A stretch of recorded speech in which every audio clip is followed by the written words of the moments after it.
Hey everybody, sorry, technical difficulties, but we are back. We'll continue from the beginning where came back from break, and then we'll start from there.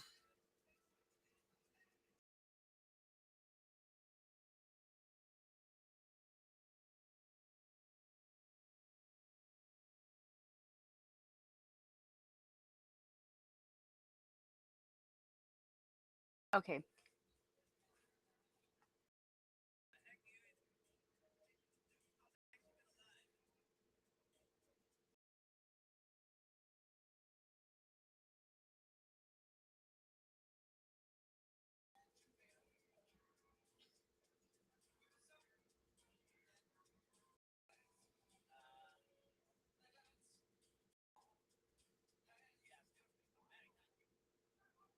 okay.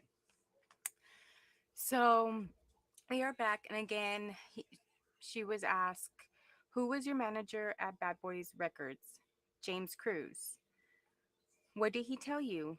That he was managing me with one hand behind his back. He had to check everything with Sean. How did you make your money if your records weren't being released? I did hosting parties when Sean approved them. What comments did Sean make about your physical appearance? That I look too Mexican with my hair like that. How did he like your nails? White, French tipped. Hair? It varied. I shaved my head in 2009. Your body? He told me to work out, prepare for the freak offs. How did you feel about his comments? It varied. What else did Sean pay for? Cars? Did he give you cash? Yes, but he would take things away depending on how he felt. What would he take away? My self confidence. Who would take things away? Staff. I assume staff. Objection. Jury will disregard the last answer. Who would look at your laptop and phone? Security. How long would they be gone for? However long I was punished for. How often were you in contact with Sean's staff? Daily. Who are in these photos? Christina Coram and Mrs. Fletcher. What did you call Mrs. Coram? KK. And who's this? D Rock. He was Sean's security. How frequently were you in Sean's residence? All the time. Did they have safes? Oh, I already said that. Oh, no. Did they all have safes? Yes. What did you observe in them? Cash, jewelry, cameras and videotapes, guns, New York, LA, and Miami, and Alpine, New Jersey. Do you recall an incident between Sean and Suge Knight? Yes. We were having a freak off in LA. D Rock came in and said Suge was down at a diner. Sean drove over there.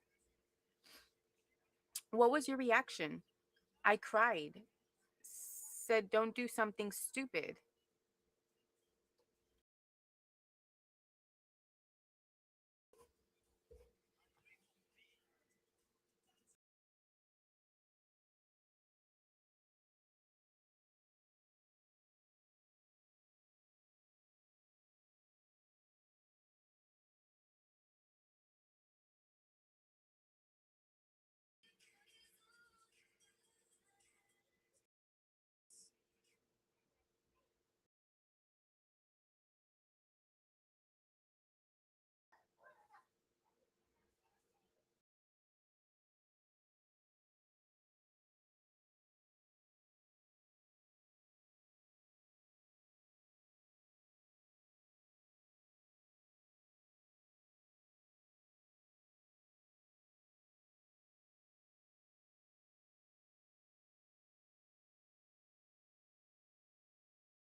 Okay, sorry.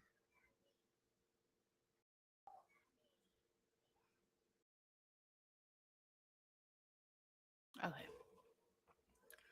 Eventually we'll get it together, right? Okay. So then it states about, were you ever handed a gun? Yes. Were we were doing we were going to a club in downtown LA. We taken mushrooms. I was high. Is it dead again? Yeah, it's fine. What happened? Okay, mommy will charge it again.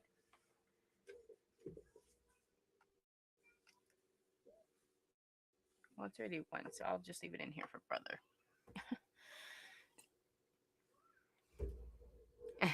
Yes, temper back on. Yes. We are going to finish up this day and hopefully, because I know I'm going to have to go get my kids here in a little while too from the bus stop. So let's see how long I think Cassie's going to be on the stand for the rest of the day. They may even have to pick up with her tomorrow because I know there's going to be a lot of going back and forth.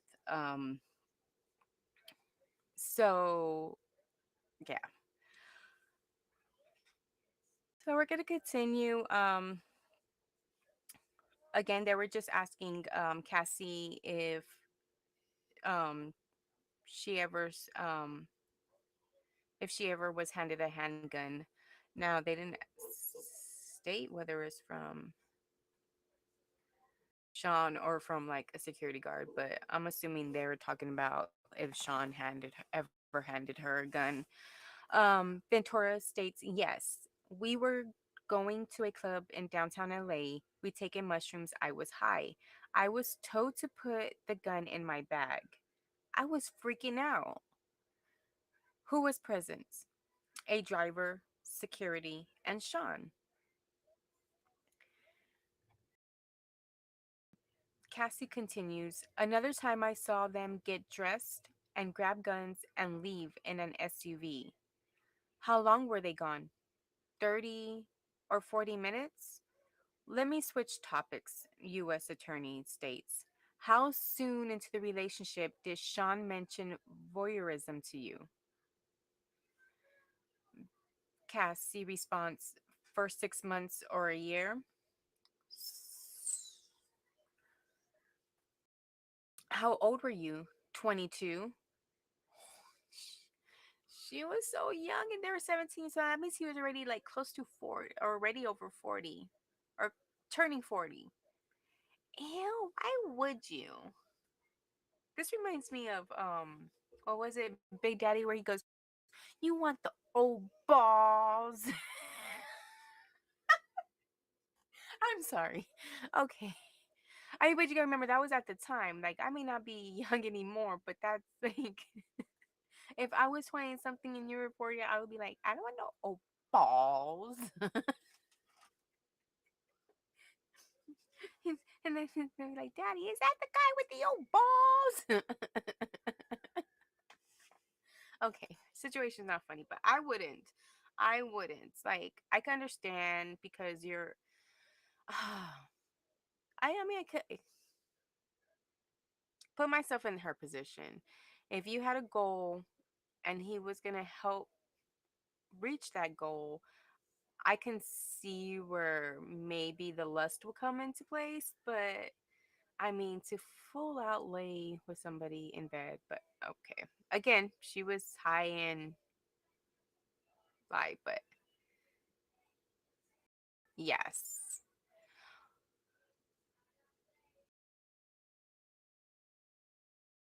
But I just don't understand. I just don't know what they're going, um, where they're going with this voyeurism because I never heard about this before, and I don't think it was mentioned in Cassie's lawsuit. Of course, I'm sure every little detail wasn't mentioned in the lawsuit. I mean, that's why you have a trial. But if that's creepy, if somebody was to ever, okay, you're 20, you're 17 years older than me. Now you're talking about voyeurism. Like, what do you do? I would be in question, like, how do you know all this and why do you know all this? Uh, So, anyways, she states she was 22 at the time. U.S. attorney asked, "Why did you agree to try a freak off?"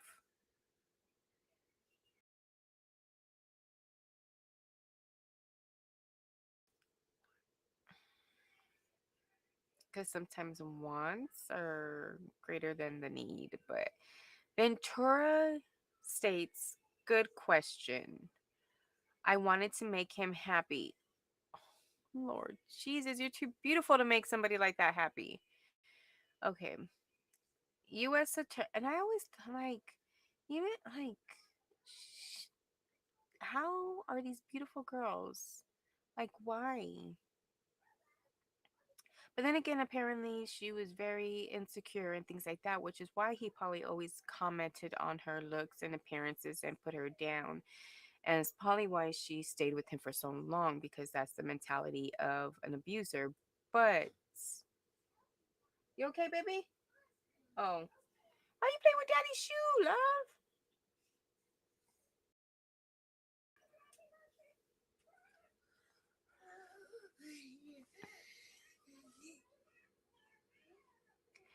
Says, good question. I want to make him happy. Where was the first freak off? Now we're gonna get into. It sounds like we're gonna start getting into the nitty gritty and the details pretty soon. Like I said, she's probably. I wouldn't be surprised if she's actually on the stand more than just today and tomorrow. Or I would think she would be on the stand all day today and all day tomorrow. But she was on it a little bit in the morning, so I would say about a little bit more than half a day, but not a full day. So if they don't finish by tomorrow, they will go into another day with her, and that is crucial. But then again, that also gives them the attorneys time to go over and kind of continue to coach her in certain ways and questions. But mm, we'll see. U.S. attorney asked, "Where was the first freak off?" Cassie says, "One of his homes in Los Angeles." God, like that just makes me like, one, just one. Can you hand me one of those houses, please? Can just, since it's just one, like, okay. U.S. attorney states 2A 627. Who was this? So I'm assuming he's showing her a picture, an evidence 2A and or 626, and then he's asking about subject 2A from that evidence. Ventura states the first escort, which means there's probably more than one. Do you know his name? No. I'll call him the first escort. Were you aware he was paid? Yes. To dance and to have intercourse with me.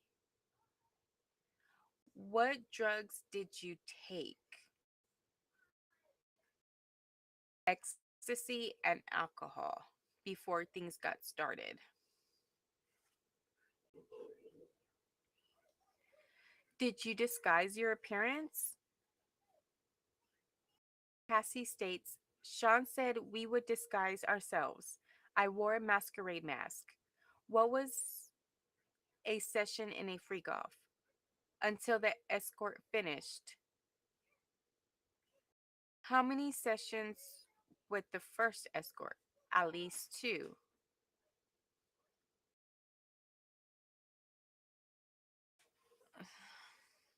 So that means the escort finished twice. That's basically what they're talking about, sessions until the escort finished, like basically ejaculated. Um, let's see.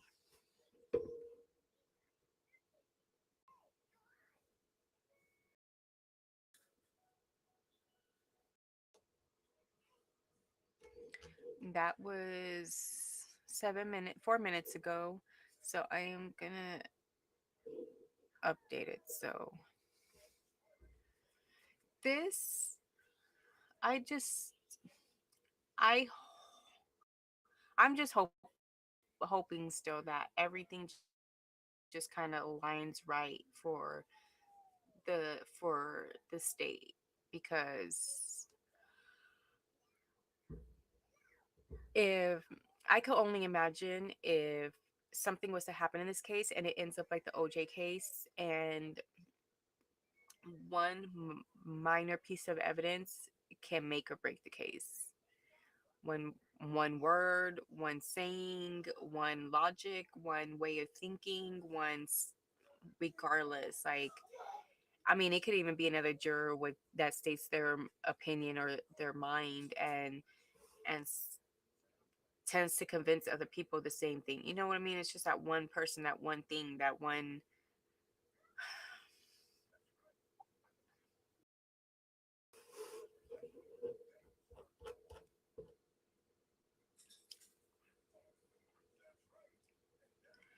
So then it says, "How did you feel?" "I was high, so I didn't feel much. Dirty and confusion, and that he was happy with me."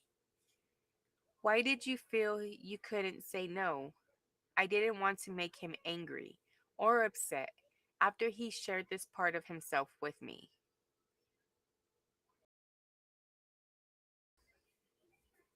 So at the time, she was still worried about like privacy and his emotional state. "How frequent did the freak offs become?" "Weekly for consistent amounts of years." "When was the last one? 2017 or 2018? "How long were you awake during the freak offs?" "I never slept. I took drugs, ecstasy, and Molly, and cocaine." This girl is going to be, oh my gosh, she's going to have so much. If she hasn't gone to a drug treatment program yet, she really needs to. Because to get, I don't think she is entirely off of this stuff. There isn't, there could be no way. Yes. This is a ploy to make light of her pains and shame. Yes, it is. But also, I think the jury does need to see the realistic, the reality behind what really happened and how it made her feel and things like that. Because we want them to be able to feel for Cassie, and to be able to recognize what she went through, and to recognize what she went through was a horrible situation, and that she didn't ask to be beat. She didn't ask for the drugs. He gave them to her. She simply complied, and with a lot of factors, in fact, emotions, feelings, at that point, possibly love.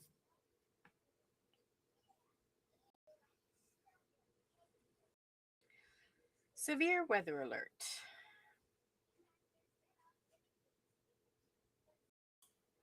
From my understanding, it's supposed to be like 104 or 106 today over here. So, that's my kind of weather, so I ain't worried about it.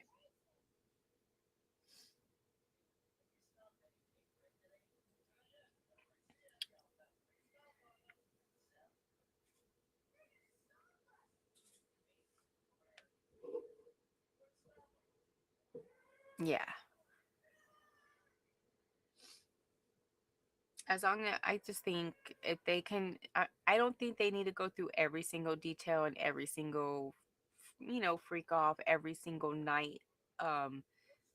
That he was evil. I just think it they just kind of touch bases on a few incidents, just to kind of help the jury, again, sympathize with the with Cassie. As long as they hold that part. Now, it also can be damaging once she is cross-examined by Diddy's lawyers. They like from earlier, they're gonna take every little word, every little thing out of, and turn it around and change the story to their lighting, to their liking. So hopefully the U.S. attorney asks the right questions. Hopefully they trained her to respond with the right answers, because they take many many hours asking you questions over and over and over to see how you respond, the tone of your voice, the look in your eyes, the way you wrote, your whole demeanor in itself, because the way you say okay this way, and then if you say okay roll your eyes, they have two different meanings. One is like you said okay but you have a little, you're not really okay with it. The other one is like okay, you okay with it. So facial expressions, tone of voice, a lot of that can change a statement and a comment, and it could be damaging. Yeah, not everything needs to be opened up in court. um,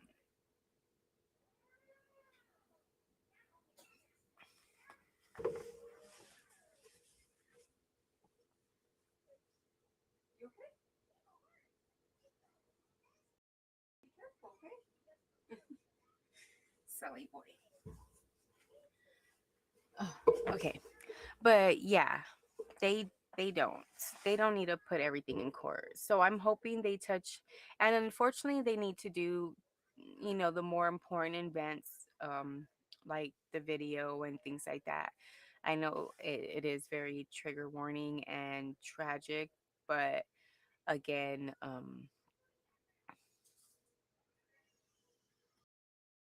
some things just need to be expressed and let out into the open. Kind of like, no, I wouldn't say that that would fit into this situation, but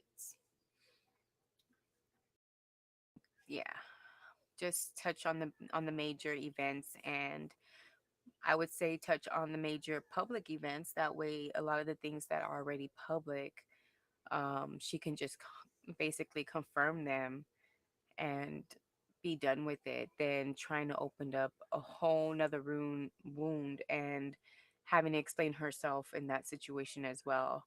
Um, because they're really going to try to make it look like she's the bad one, like she wanted it, she was down for it, she's this freak of nature kind of thing, and it was all her, and basically Diddy was along for the ride. And I seriously doubt that when he's the one with all the money. So she wasn't able to supply, like she didn't have fun, like even the assistant attorney, like how did you make money, like how were you able to survive if Diddy wasn't paying for everything?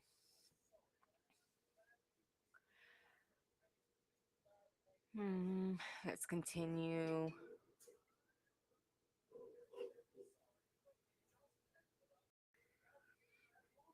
So then the assistant attorney asks her, do you recall all the freak offs? Ventura states that would be impossible.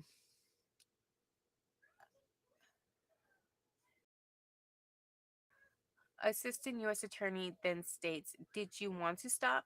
Ventura states, yes, I was humiliated. I didn't have those words then. I couldn't talk to anyone about it. And then she starts to sob.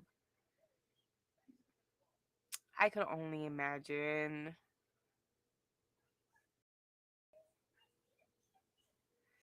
Did you tell him you didn't want to? Yes.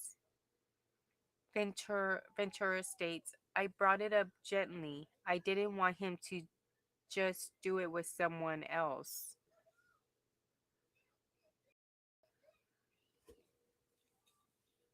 Why not? Well, I mean, technically, it's not the right thing to let him do it with somebody else if you didn't want to do it. But if it was somebody willing, shoot, take my place. Bye, sayonara, homie, peace out, sayon, like arrivederci, like peace, chunk up the deuces. Were you able to express your concerns to him? Defense, objection, leading. Judge comments, rephrase. Assistant U.S. Attorney, why would you talk to him gently? Ventura responds, I didn't want him to be angry. What is what is this? An email between me and Sean. What did you call him? Pop pop. Not Papa, but Pop Pop. Why? He asked me what I called my grandfather. I did it, but now I think it was disrespectful. This a-hole, no shit, it was disrespectful. I'm sorry. This has got me really, really boiled. Like, he asked you what you call your grandfather, so you. That's disgusting. That is disgusting. Disgusting, disgusting, disgusting. All I can see is old balls. I'm sorry. Where's Adam Sandler in that movie? Because that's exactly the picture I have in my head. And then this a hole has the audacity to ask her to call him what she called his grandfather. Probably somebody that was near and dear to her. I bet you she can't even use that term anymore. She's probably, I would call my grandfather now after that. I wouldn't even use that name anymore. Even in stories, trying to pass down generation to generation, come up with a new name because that is traumatizing and that is effed up. Effed up from the floor up.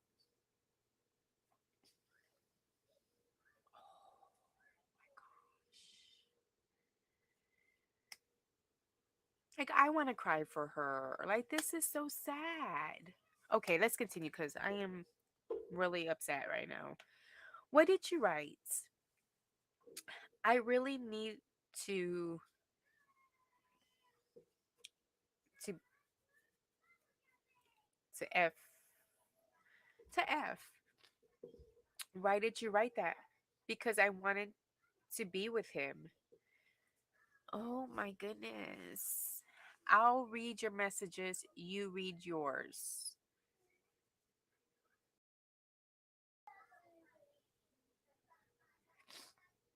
Oh, I'll read his message. Okay. So the attorney's going to read Sean's part and then Cassie's going to read her part and they're going to do a little conversation role play with this email.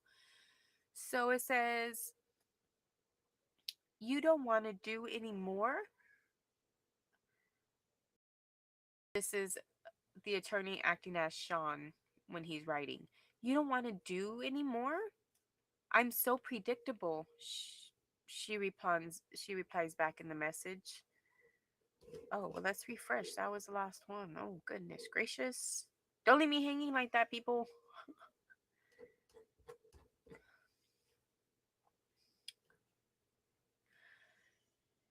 It says, U.S. Attorney asks, "What do you think this meant?" Ventura states that he knew I didn't want to do the freak offs anymore, but then I backpedaled to not make him angry. The attorney asked why. She states, "To not make him angry. He could be violent." U.S. Attorney states, "Where did you get your outfits?" Ventura states, "Pleasure chests elsewhere." "Did you get piercings?" "Yes, Sean came with me." "Which of his homes did you have freak offs in?" "Miami, New York." "What other homes?" "My homes, all but Studio City." "In what other cities?" "Atlanta." Is that Ibiza?"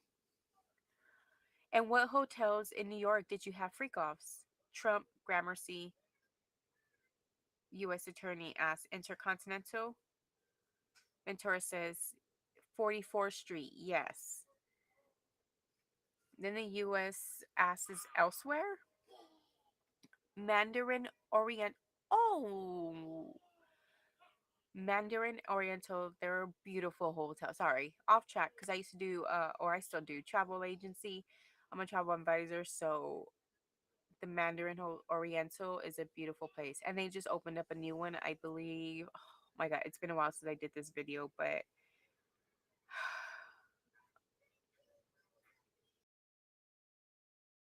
I don't remember. I know they turned it.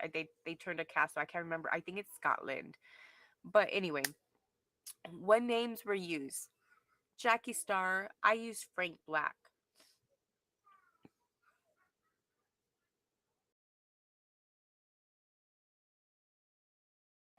And we will not go over some of the comments that are on there because people are so rude and disrespectful.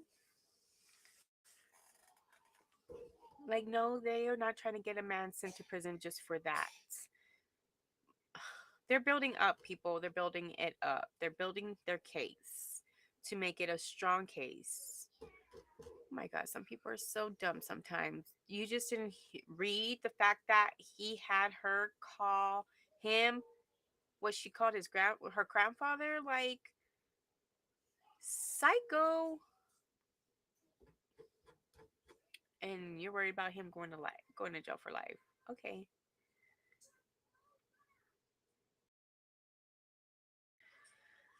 And then this was about 1 minute ago, so we're back to being up to date. So again, U.S. Attorney asks what supplies were used for freak offs, and tourist states Astroglide, baby oil, and condoms. Who brought the supplies? Security, Sean's assistants. Which brand of baby oil? Johnson's.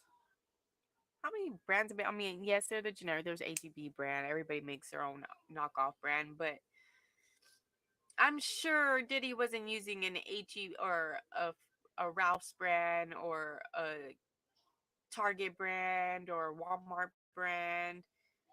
He was using Johnson and Johnson's baby oil. Come on. I wouldn't be surprised he got it directly from Johnson and Johnson himself. No, I'm just joking. I don't know. Okay, anyway, how was it used? Ventura states Sean said you need to be glistening. This reminds me of Martin Lawrence. I need to stop referencing, other shit to this case because it is not. But Martin Lawrence, where he's doing that stand up comedy. What was it? He's so crazy. And then he's talking about like where he's getting out of the pool and he's talking about and your body all glistening. Okay. That's what that reminds me of. Okay. I need to stop. I can only imagine. Oh my goodness.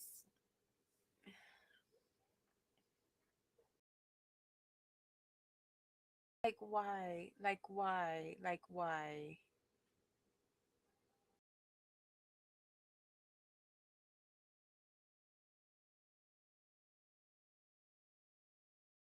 Why? Why would you call him what you call your grandfather? Someone that you probably loved and endeared and adored from probably infancy.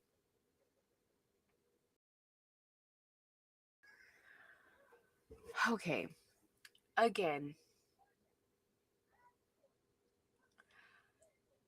if somebody was to tell me, "What do you call you, grandpa?" and says, "Call me that," I would have been like, "Forget you. You are not my grandpa. I'm not gonna call you what I call my grandpa. I'm not gonna call you what I call my dad. I'm not gonna call you what I call my great grandpa. I'm not gonna call you what I call my grandma." Like now you could see that it's like I'm sorry, Cassie. I'm sorry you went through this. I'm not gonna be hard on you because it is a tough situation, and I'm not gonna be hard on you. Nobody should be hard on you because if anybody was in that situation, they can see that's it's hard. People try to say, well, if I was in that position, I would do it. Unless you were in that position, no, you don't know what you would do because a lot of people would say that, well, if I was in that position, I would do it. I would recognize the signs from day one and I wouldn't have to answer that phone back. I'm like, homie, curiosity sometimes gets the best of people. And especially when they're danging, there's somebody as famous as P. Diddy who can launch a career. And unfortunately, people in power tend to abuse that power.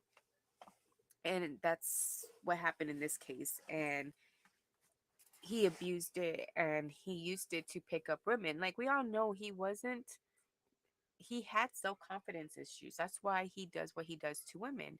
He's not very confident in himself. If you notice, why you think he wears glasses all the time? Not because he's high, it's because he has a messed up eye. I want to say fucked up eye. Okay, he has a messed up eye that goes all whichever direction that he's not even looking at you. Like he's not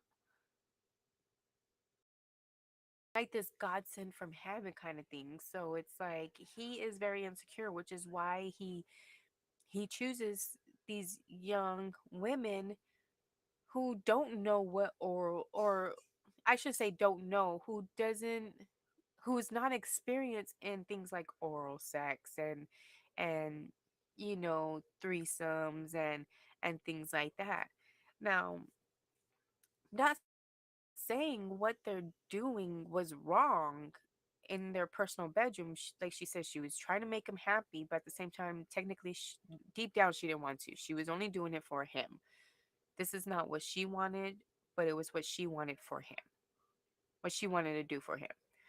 So it's just it's very hard when you're put into that situation. That's like if saying, oh, if I was held at gunpoint, I would knee him in the thing and become this big old hero or something. But no, you wouldn't. You would probably freeze. You would probably lay down on the ground like old boy says or old girl says, whoever's holding the gun to you, and I'm pretty sure you'll follow every direction they say. Kind of this way, only he wasn't holding it to her head, but didn't mean that it wasn't possible. I mean, if you have a gun in every house, you have a gun in every location, you carry a gun with you, you have me carry your gun. Like, yeah, can I sleep with your gun too? I am real surprised. Like, I am very proud of Cassie for not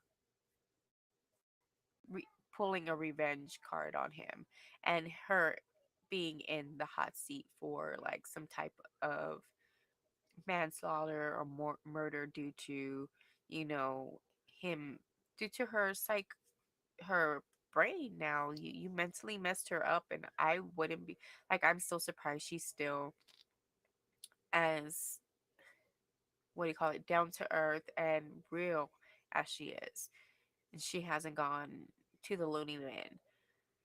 Not saying sometimes going to the loony bin is a vacation. You're probably safer in there. I would have been like, but then again, I'm pretty sure Diddy has connections everywhere. He would have gotten to her, so I'm sure she wasn't going to go to no hospital or treatment program or anything like that. And not including if she would have gone to a treatment program, I don't know if, well, she would have done it as soon as everything came out, her lawsuit and everything. She would have been clean for the trial. She would have been, I'm not sure she's 100% clean. Those are some hard drugs to get off of.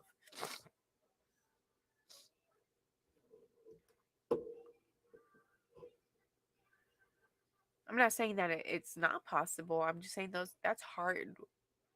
are hard drugs to get off of without help.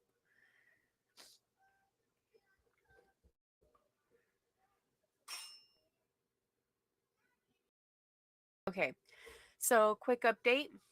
This was about 4 minutes ago and 1 minute ago.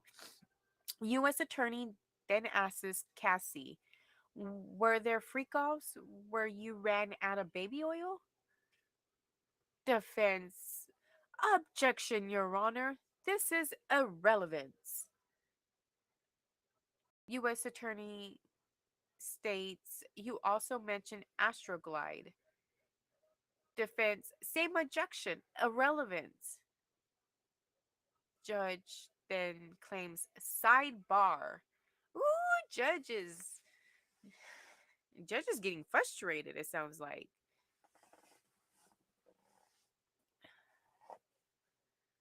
I mean,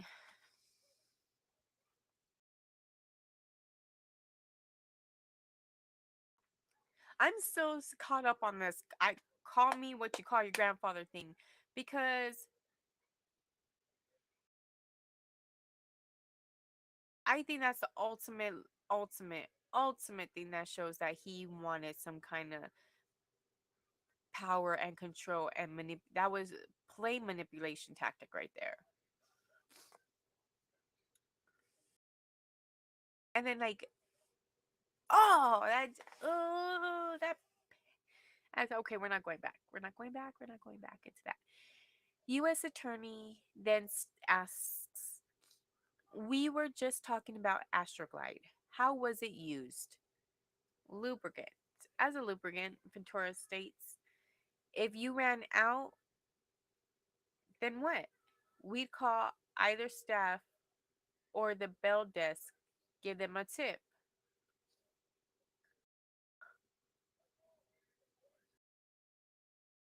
Initially, it was candle. Oh, okay. I missed a question. Were the freak offs lit? Initially, it was candle, strong smelling Glade. So they just bought cheap candles from Walmart, basically. I mean, come on, can we get some like really nice Bath and Body Work candles or something? Like, not something that you will find $5.99 that's meant for a house to make your restroom smell better when you go take a shit. Like,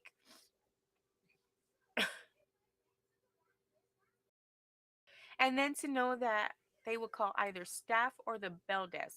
So either his staff or the staff at the hotel, I was going to say hospital, at the hotel, they would go and get some and give them a tip when they came back and dropped off whatever type of lube that they needed or asked for or requested.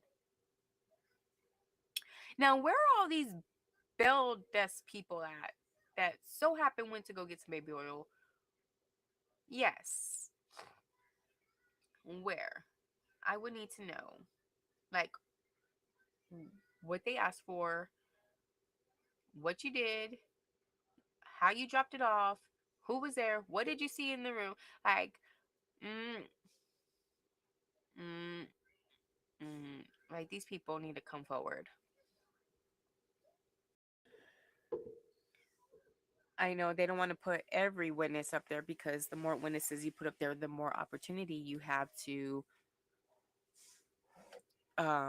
give the defense an opportunity for either mistrial or to really find a witness that isn't really telling the truth, and then that could mess up the whole case as well. But poor Cassie, like this is just crazy. And I am gonna, since while we're waiting, I'm gonna refresh this, and while we're waiting, I'm gonna go to the potty real quick, and I will be back.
Okay.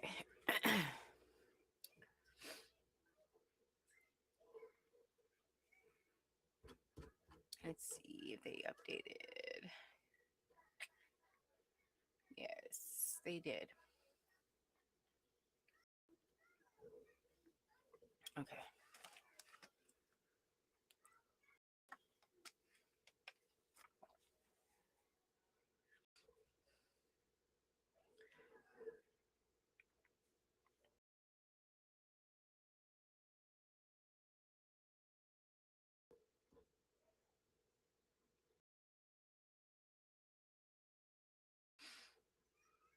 Okay. OMG. Severe weather advisory. I know. You can keep warning me, Alexa. Okay. Remember, we left off on the candles. So we were just okay. U.S. attorney then asked any other use of candle wax. Cassie states a few times poured on my body. I mean, I've seen that before. Okay.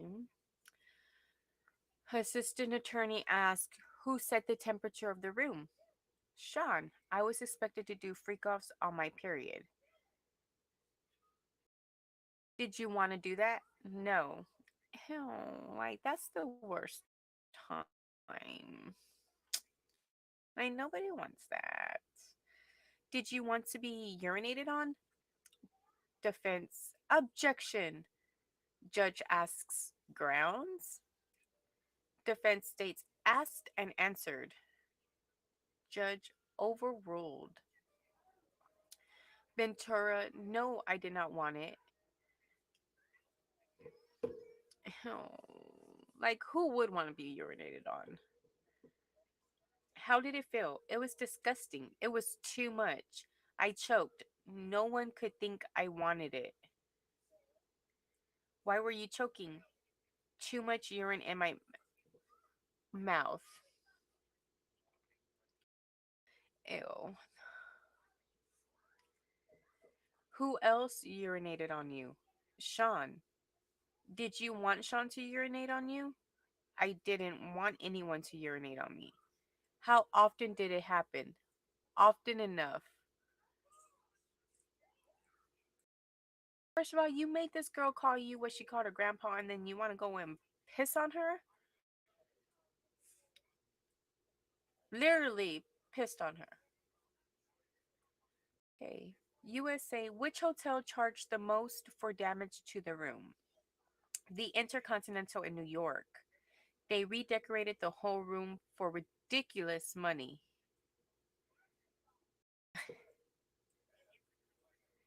Like, so they that means they obviously had record of him destroying the rooms and things like that. Like, this almost reminds me of the scene from Selena's. Like, you trashed a room. Like, what makes you think it's okay?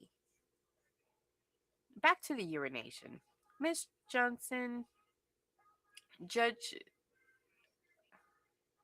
Oh, Judge steps in, says, Miss Johnson, only a few more questions. U.S. Attorney says, why didn't you say no? We already know the answer. She wanted to make him happy. Like, she didn't want to piss him off. But yes, we're trying to paint the picture. We're trying to get it across the jury's head that we could not tell Diddy no without repercussion. I get it.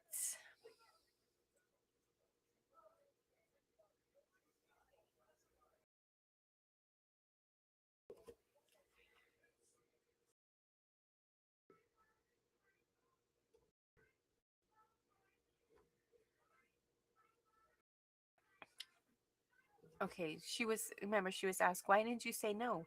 It was obvious I didn't want to be on the ground being urinated on by two men.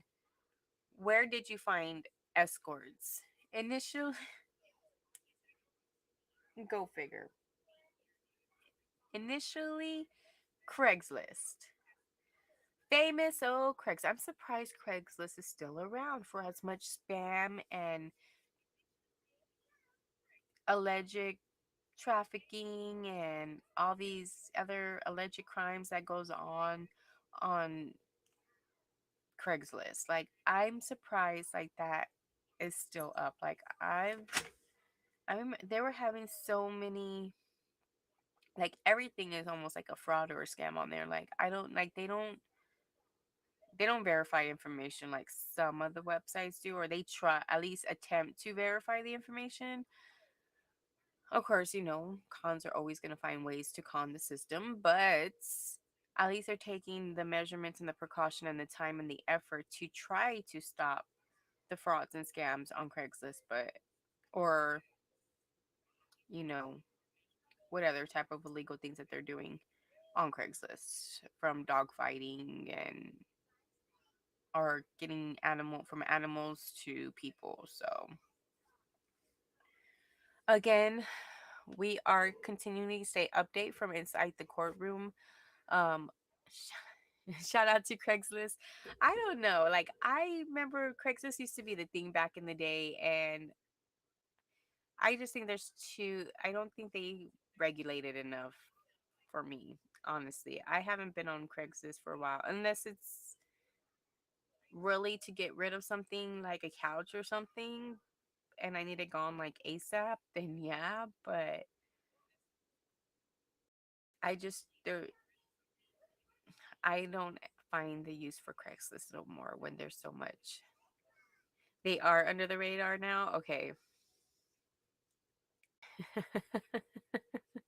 Well, I mean, with all the other apps coming out, I'm sure they got pushed to the bottom with us, like TikTok, Instagram, and all these other Snapchat and things like that. I don't know what Snapchat is. Um, I have Instagram and TikTok, but I think I only have like 4 or 5 postings up there or whatever. But I'm trying to use it more just for the fact I need to spread the word more. But I don't know. I just don't feel comfortable with certain sites. Or maybe it's just the fact that I don't even know how to use them either. And then like I remember I think it was on Step Channels where they were talking about Snapchat for the with Florida or something like that with the trafficking cases. And yeah, I when they were talking about, how things disappear in there, I was like, I get that, because the only reason my dad has is because my daughter's overseas and it's free calling. They don't have to worry about using their own data or anything like that. So she would call or sometimes send a message through there or whatever. But um yeah, because he goes, I don't know why it always disappears. Like I want to go back and see what and read what she wrote and read what she was telling me and whatnot.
Oh, this whole time I wasn't even on speaker. Oh yeah, I just turned it off. Okay.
It does look like.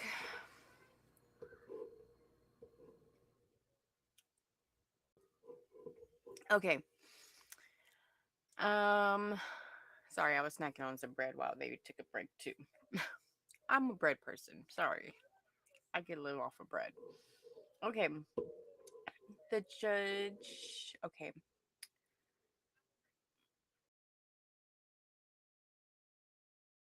Okay. So the judge asks, "Are we ready?" And then he, "All rise." U.S. Attorney Miss Ventura, in what cities did you respond to ads on Craigslist?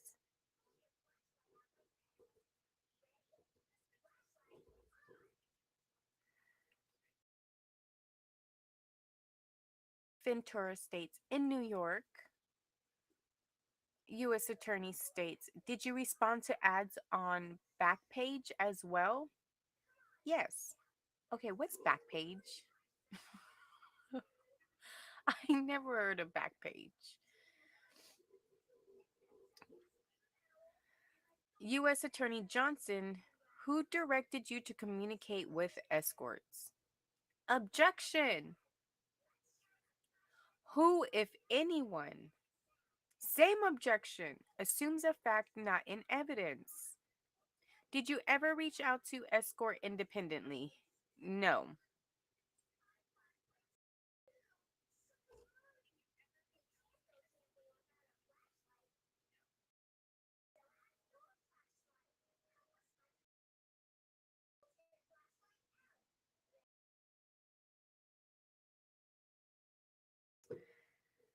So they didn't want her to say that Combs was the one telling her what to do, that she just thought of this whole freak off thing by herself. Please, please.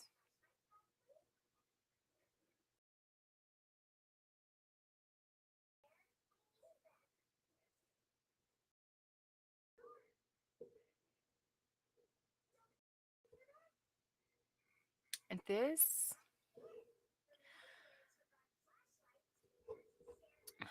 Cassie's going to be on the stand for at least 2 or 3 days by the looks of this, because it's already going on 2:30. Well, at least where I'm at 2:30. It's probably 3 o'clock where they're at, or 3:30, and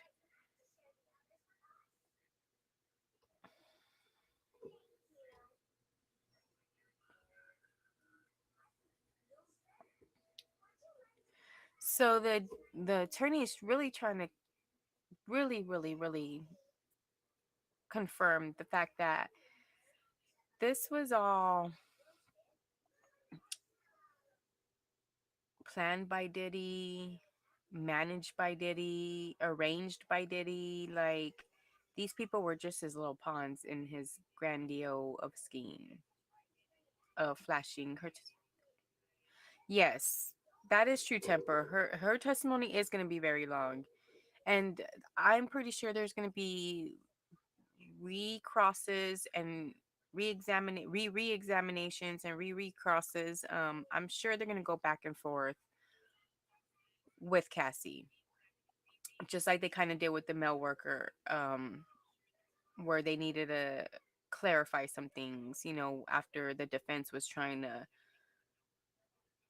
change the whole narrative of the story in their own little twisted little way. But yeah, that, because I have a feeling they're gonna get through her.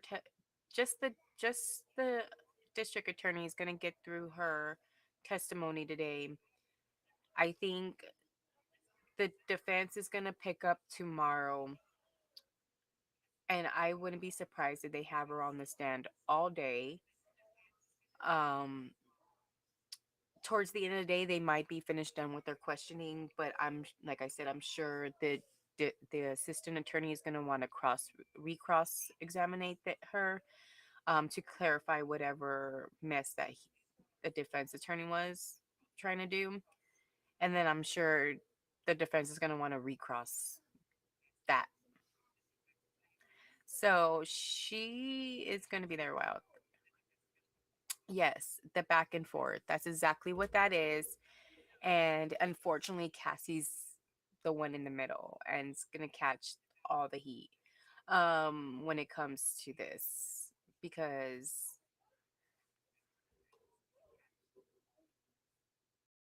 they're going to, I have a feeling they're going to be extremely hard on Cassie, knowing that she was probably the reason behind all this. No, saying that Diddy's his own reasoning for all this happening because he's the one that did it. But they're going to try to make Cassie to be out the bad person because she was the one to expose, truly, truly, really expose Diddy for what he really is. So, um,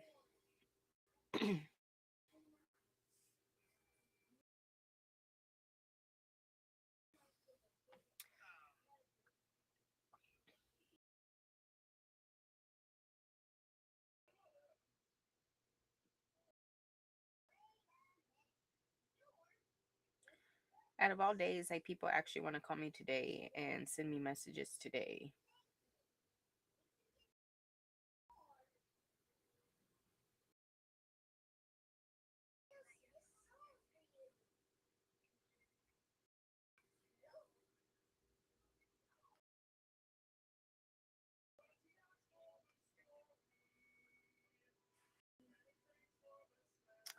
What?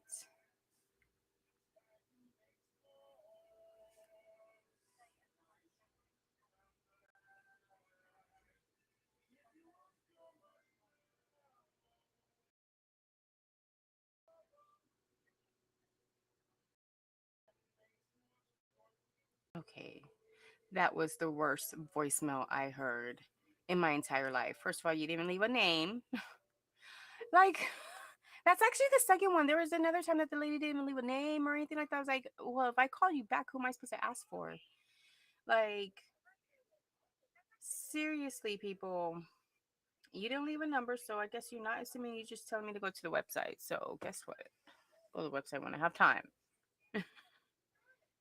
See, if you would have left me a voicemail saying I'm going to call you back in like 10 minutes, then I probably would have answered. But,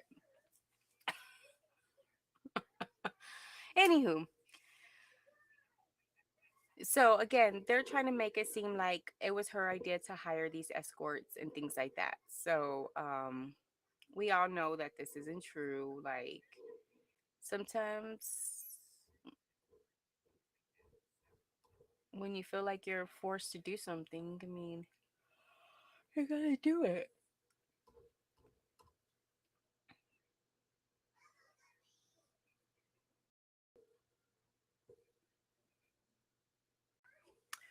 But reading some of the replies on here, it's I see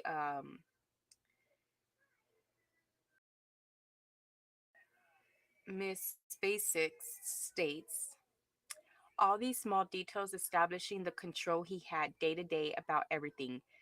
Sounds almost like Britney. So yes, I mean you can say she was almost in a conservatorship, but unfortunately with Britney, she's legally bound to that and Cassie wasn't. So but yes, the details do help establish that control because I mean that's basically what it was. It was did he have a bunch of control, a bunch of power and control that he, you know, abused. Yes, and that is true. Cassie is the key. She is definitely the key to this case. Um, so if I have a feeling if they find a way to take Cassie down, which I don't think they will, but if it so happens to where something does tend to go wrong, um, I think without Cassie's testimony or anything in that regards to her is excluded from the case, the, the district attorney is gonna the law is gonna have a hard time trying to convict P Diddy. I think she is the building, the solid foundation to this case. I really think she is. I think everybody that they have in there, like um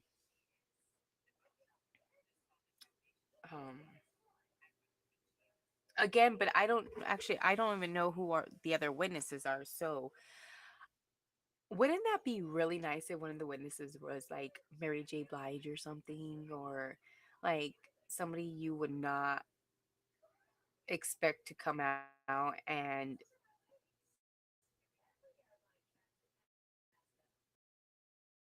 go against Diddy, because she's been quiet. Like, she hasn't spoken out. She's, I would say, one of the few, even though she avoids the situation, she has also, I mean, it hasn't really hurt or helped her. I think it kind of hurt her. Silence does speak a lot, does speak volumes.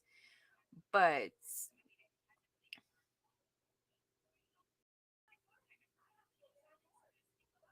I think I think Mary had a lot to do with it too. Not just that Christina Corum chick and things like that. I think Mary was a big piece to this.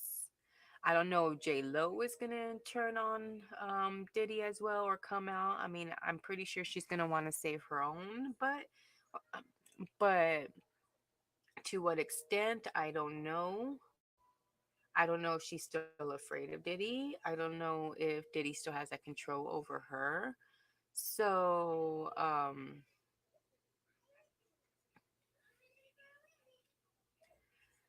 yeah, it's who else was there? Who else? It was Mary J. Blige.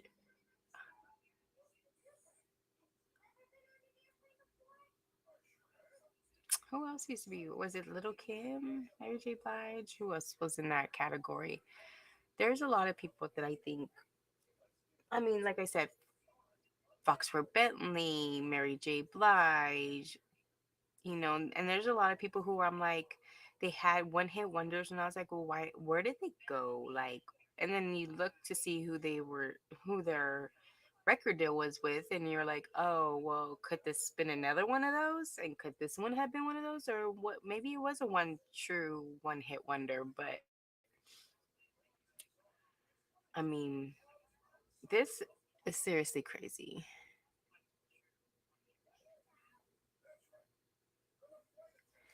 and they're gonna go in on Cassie. And like a part of me, like I really wanted to be there since I am a travel advisor. You'd think I would have gone, but unfortunately, I got family and they needed me here. I'm always needed here until my kids actually all go to school. I probably won't have no time to really travel by myself. So they haven't really updated on anything yet. This was about 20 minutes ago, so I'm not sure what's going on in the courtroom. We are being left out of the courtroom for some reason. I'm just joking.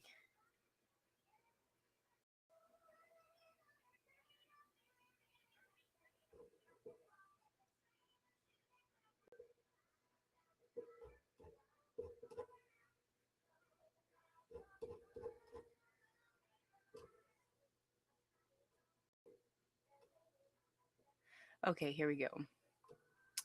And we're back on.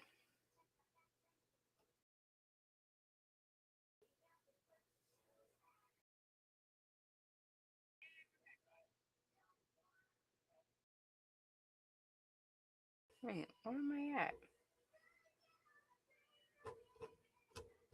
That wasn't the right one.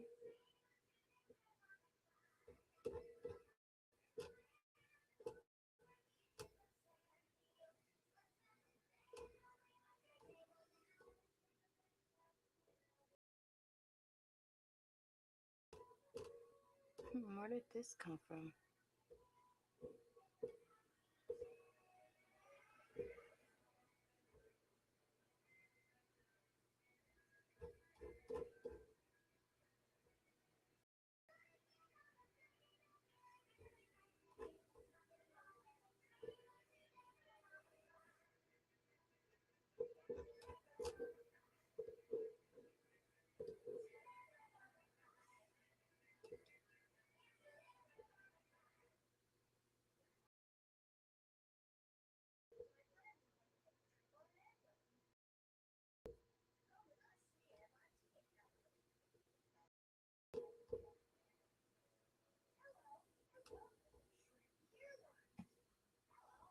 Okay, here we go.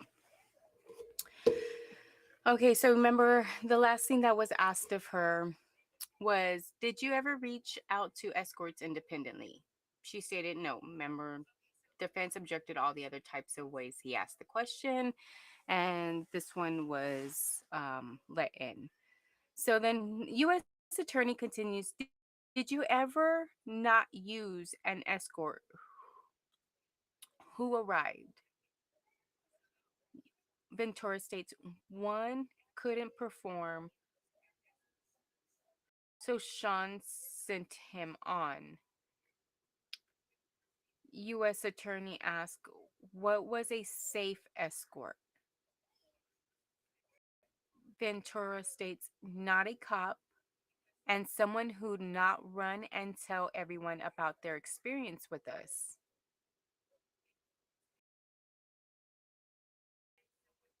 So basically, somebody from the hood. One of those types of, basically a professional. Why not a cop? I learned this whole situation was not legal. Objection. Judge, jury will disregard the last answer. U.S. Attorney, how did Cash get there? Judge states security or he brought it to himself. Okay, that wasn't the judge, that was Cassie. So Ventura states security or he brought him himself. I mean, did he always said he walked around with money in his pocket? Ventura and judge security. Oh, he corrected himself. Okay, I already knew that that was a typo. Okay, U.S. Attorney that states the escort Dave. Do you know his real name? Ventura responds, Clayton Howard. Who is this? Photo shown to witness. Daniel. What service did you use? A dancer service. Do you recognize Jules? Yes. And what cities did you have freak offs with Jules? New York, LA, and Vegas. Do you know his last name? No. Who's this? I knew him as the Punisher.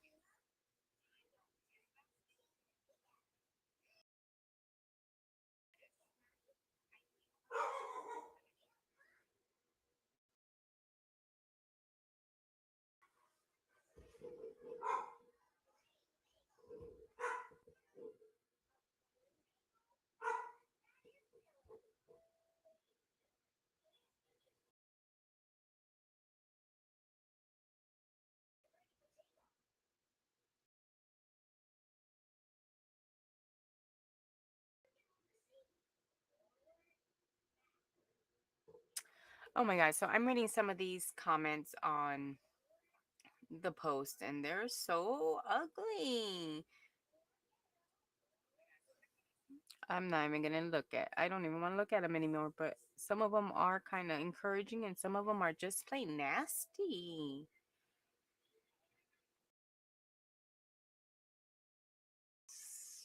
Saying she lying. Doesn't she realize he testified yesterday and spilled the tea? Like, what's the point? First of all, I don't. Dave didn't testify. No, that was um Mr. Phillip. And what did he call? Oh, it was Daniel.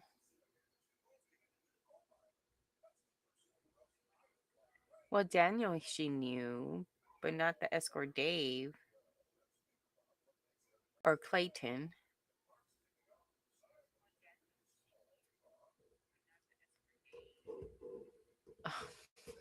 See, these people are so rude.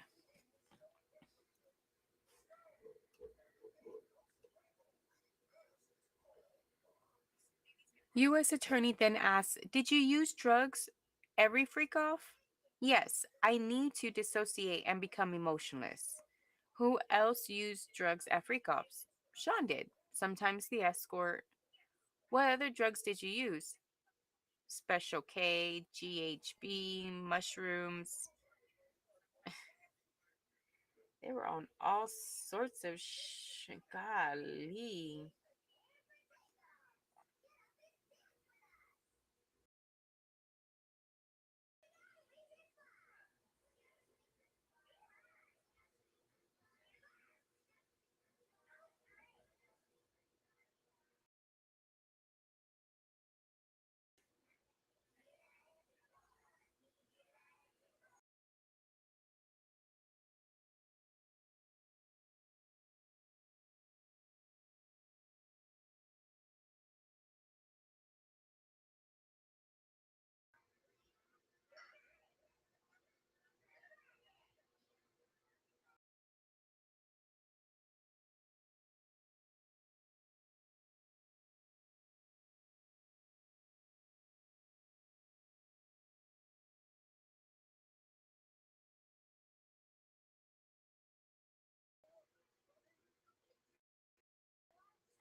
Okay, so yeah, we're just waiting for the new update. The special KGHB and mushrooms, like, that is a lot.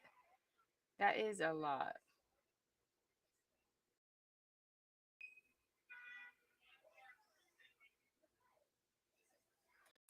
That is crazy. So again, we're getting all our information from the inner city press. He is keeping us update minute to minute from inside the courtrooms. So I have been being, I have been here, um, translating the not translating, but giving y'all the transcript of the minute to minute of what's happening in the courtroom, what questions are being asked, in regards to Cassie. So we're just waiting for them to update, and we'll continue on going.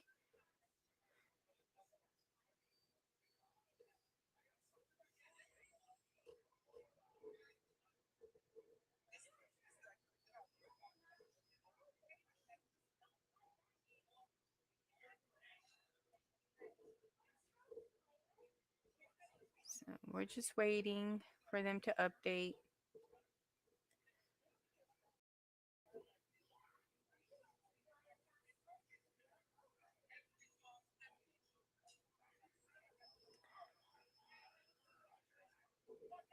Yeah, I have no clue what Special K is either. I don't.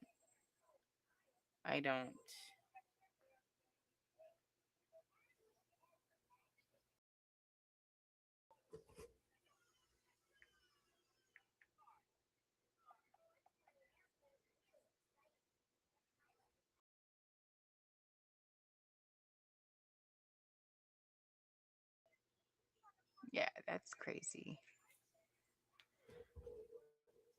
So again, they are Cassie is on the witness stand.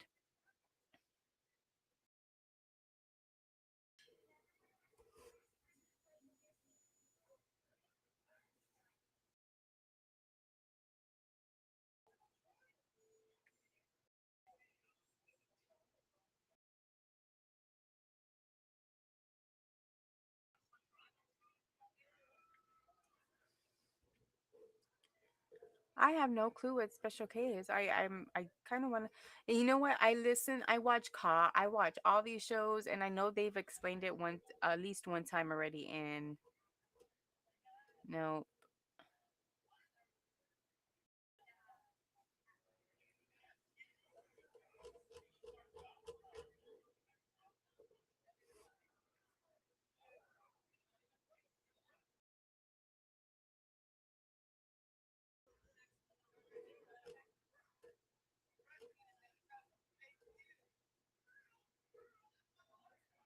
yes, and they also use GHB, the date rape drug, what they call the date rape drug, because technically that's what it's for. It's so that way the other person can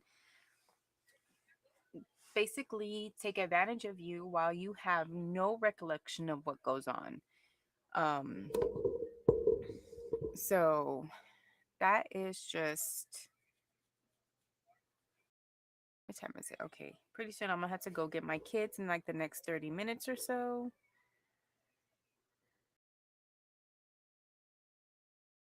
Okay, so we are on the next one. It says, I'll read Sean's part of this email. You read you. Oh, wait, I already said. Okay. When should I take the thing? When will you be there? So, okay.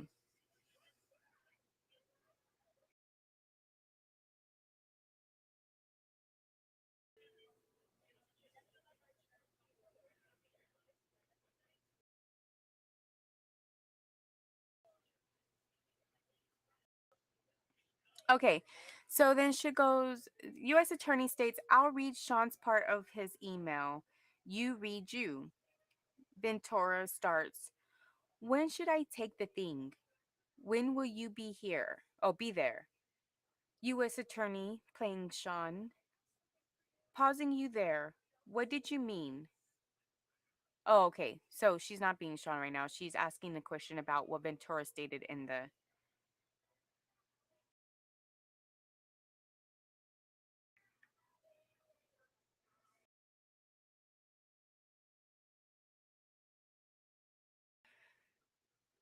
She states drugs.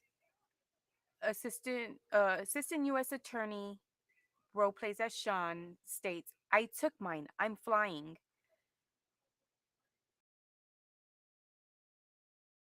U.S. Attorney then asks, what does he mean? He's high, which means he already took the drugs.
So one of these comments says it says the prosecutor sucks. She's only focused on sex. Get to the crimes. Well, taking drug is a crime. So they're just establishing, a history and things like that, and they got to paint the narrative. They got to put that story out there. They got to make you feel like you're in the story as well, like you're part of the story. So that way you feel the full effect of what Cassie went through and everything like that. And then when these crimes come in, it only just adds to the factor, like, yes, like if he was able to do this, then he's capable of doing this kind of thing.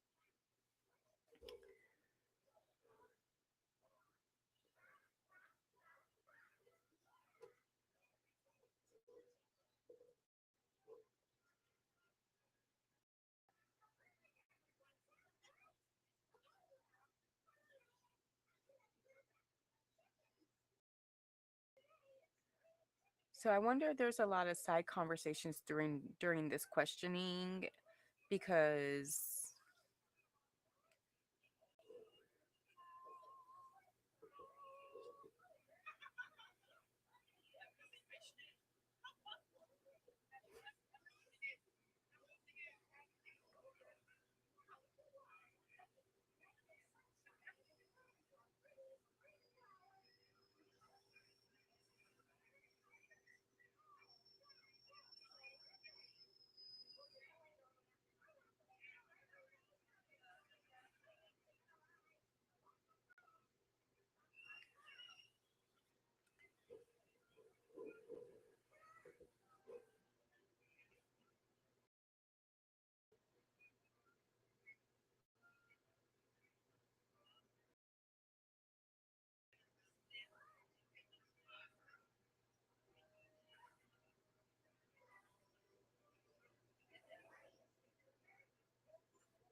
I wonder that line.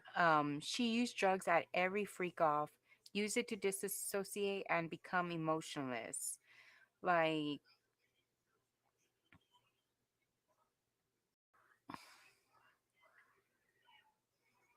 mm,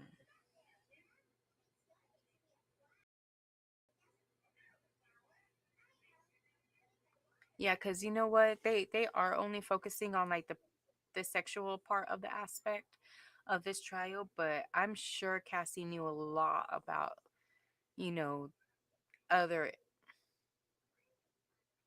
businesses that weren't legit and things like that, because this is just I don't know how can you convince somebody to do this stuff for you. I don't get it. And then the people who are actually, I don't. But let's updates.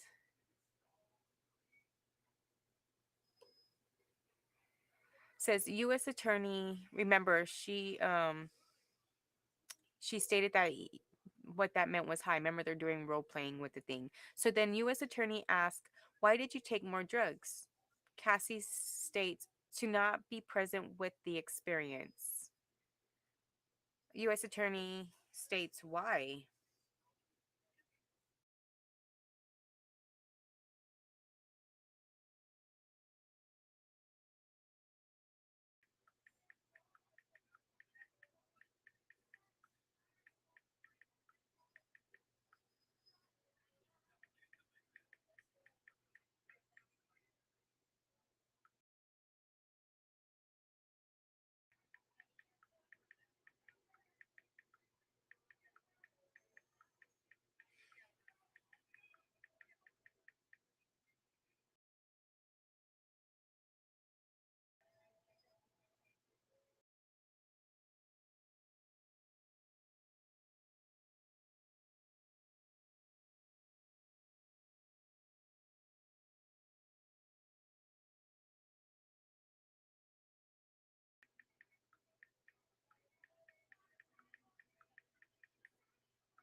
Okay, so she states, then she asks why.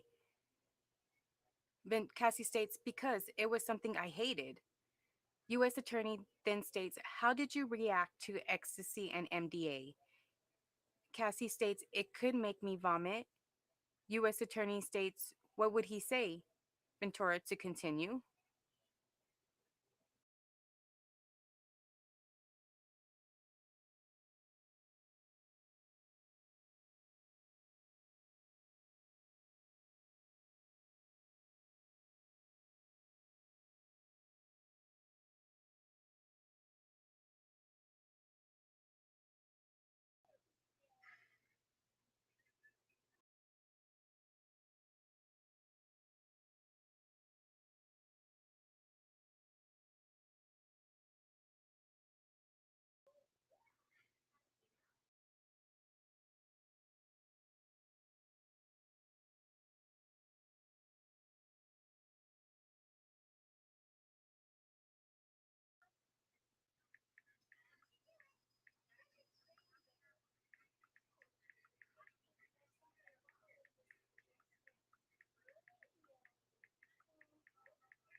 Okay, so then, anyway, she puts, what would he say to continue?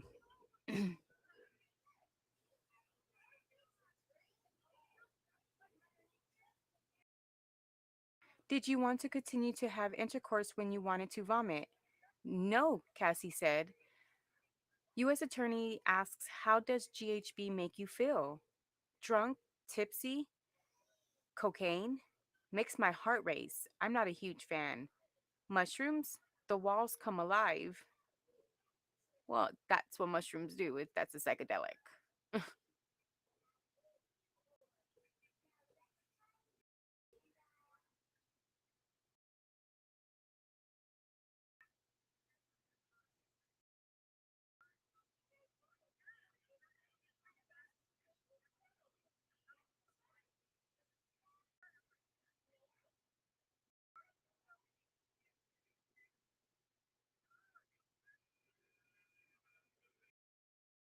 And they're taking another break. I have a feeling that Cassie just needs to go to the restroom a lot. I mean, I know I would when I'm like carrying an extra 40 pounds, 50 pounds on my belly, on my bladder.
And I'm sure it's probably very hectic.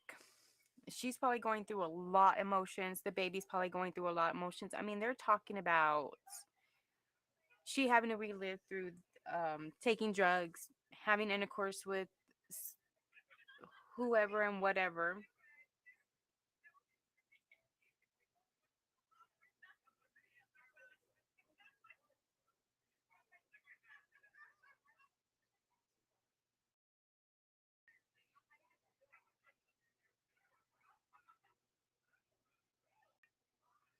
So I don't know how long this break is going to be.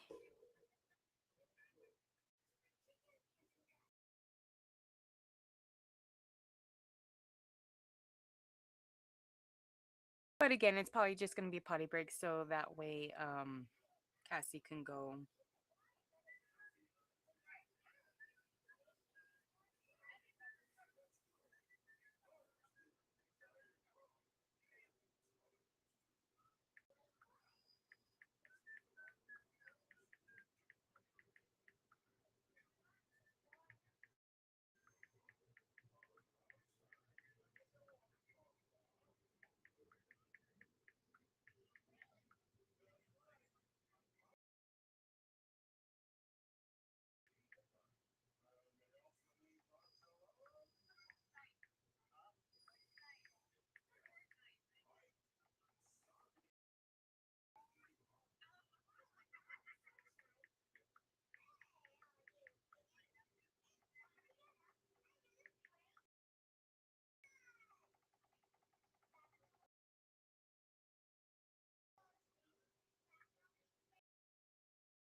Probably. Probably, I mean, yes, I'm sure she had to go potty. I mean, they took a lunch break about 2 or 3 hours ago. So yes, I think that soda and that water and that tea or whatever she had is kicking in, and so is that baby. That baby is kicking inside the belly, and I bet you that baby saying, um. Release this pee or I'm gonna burst. He's like, I'll help you and let me kick let me kick you so you can go to the restroom and release some of this pressure off my head. Thank you very much, mommy. Thank you. Oh, wouldn't that be funny? They did another recreate, another. Oh, I guess a recreation of Look Who's Talking, like updated because those were like the best movies ever. Like they do all these recreations of Marvel and Spider-Man and all these Disney movies and things like that. They should make one for Look Who's Talking. That would be cool. That would be cool.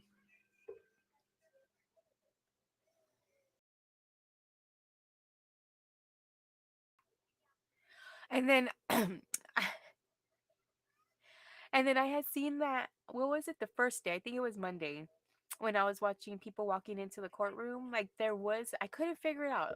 So if somebody finds who this was, but there was somebody wearing a free puff shirt, a sweater on top of that. I think it was like 80 something degrees. I was like, why are you wearing a sweater? But it said free puff on it. I was like, I want to know who you are because if you're on Puffy side, you know some dirt.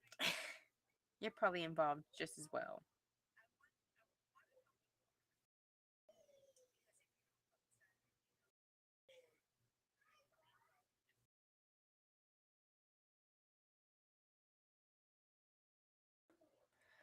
Um, but yeah, that and it's so funny reading the comments. People don't who are asking what's Special K and GHB is and things like that. I'm laughing, but I don't know what Special K. I know what GHB is. I know what all the other ones are. Not that I've tried them, but I know of them because obviously TV and I watch a lot of what is it, drug wars and all those other cross the border or whatever it's called. So I don't know, but Special K, I've heard of it, but and I know somebody's explained it on one of those shows. I don't care if it's cops, whatever, but somebody's explained it, and I don't know what Special K is. So I'm just gonna think it's a cereal. That's the first thing with the big old red K, special K for the cereal. Lose some weight. Not the other way. But this girl was on some shiznits. She was on everything. And see, there's always different names. Like, I don't know like, come on. Ecstasy, MDMA, mushrooms, cocaine, GHB. That's five things right there. And they're probably all, and I'm assuming she probably also smoked a little bit of weed, but I mean, if you look at it, one makes you drunk and tipsy, the other one makes your heart race, the other one makes the walls come alive. Like, what in the world? Like, you were taking uppers, downers, lefters, righters, like,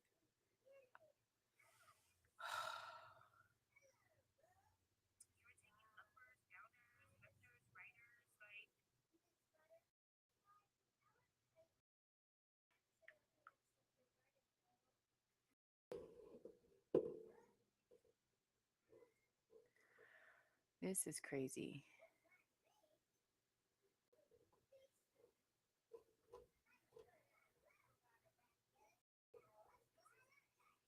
But she is. I went to go look at some of the pictures, and she really is that big in as the drawing makes her. So I'm like, I had to see because I'm like, dang, she a tiny person and she got a big belly, but you know what? She all belly though. And that's a strong you know what? If they haven't given out the sex of the baby, and let me see, I want to see if I could find the sex of the baby. If they've announced the sex of the baby. Let me ask. Hold on.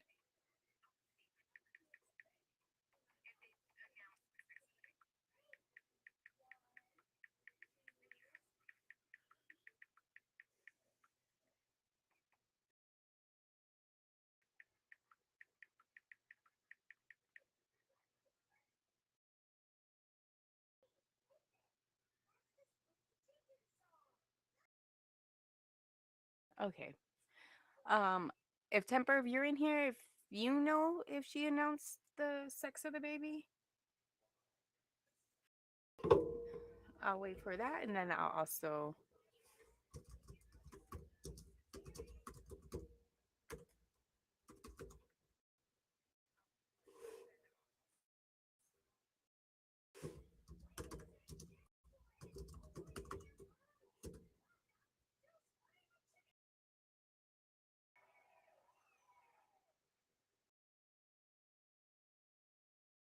No, it doesn't say. I already know that she already has two daughters, Frankie and Sunny, but because I want to say this looks like, putting my own twist on it, this looks like a boy belly.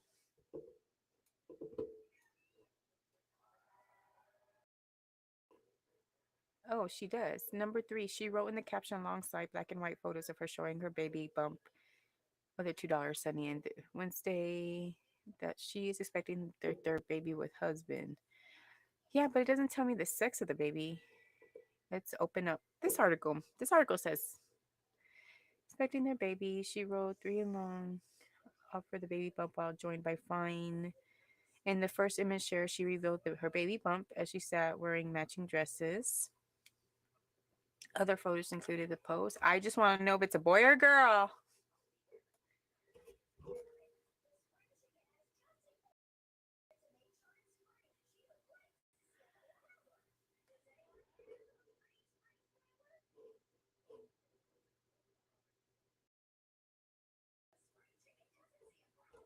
Okay, so this ain't telling me nothing. Let me look on it on my phone. So a happy website. Okay. Mm.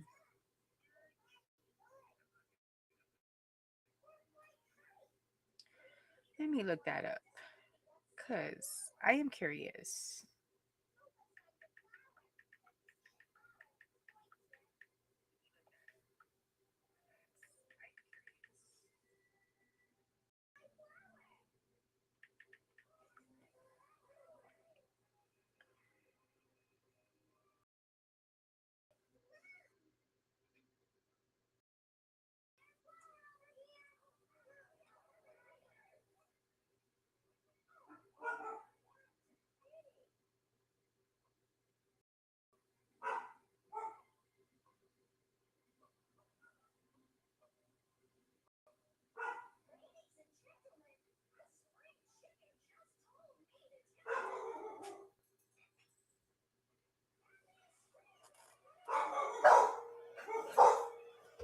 Hold on, guys.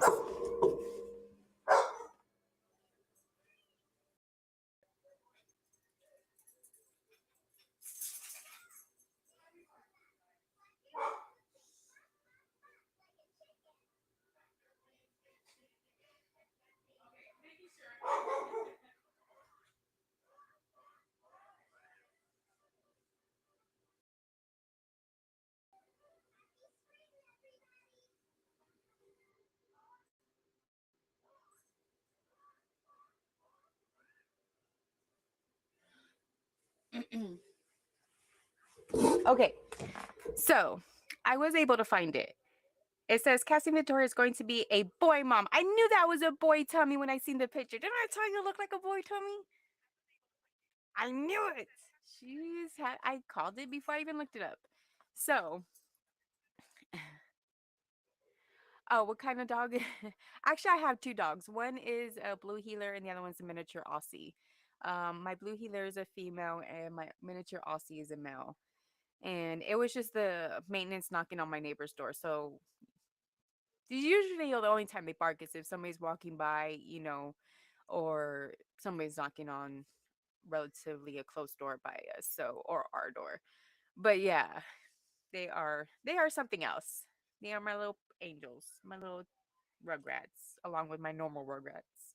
So yeah, so she is having a baby boy. I am so glad. And hopefully he doesn't turn out like Diddy. So but hopefully with somebody like Cassie as a mother, she after what she's been through, I'm pretty sure she's gonna raise one of the most respectful men in the world. So I'm sure she doesn't want her daughters to be treated the way they do, the way she was treated by Sean. So it feels weird, but I think I'm getting used to calling him Sean, even though that's his real name. Everybody calls him Daddy Love or Diddy, P Diddy, Puffy, Puff, Woof Woof. I don't know. Um, but and they're still on break. This was about 14 minutes, so they're probably going to take a 15-minute break. Like I said, they're use the restroom, get a drink of water.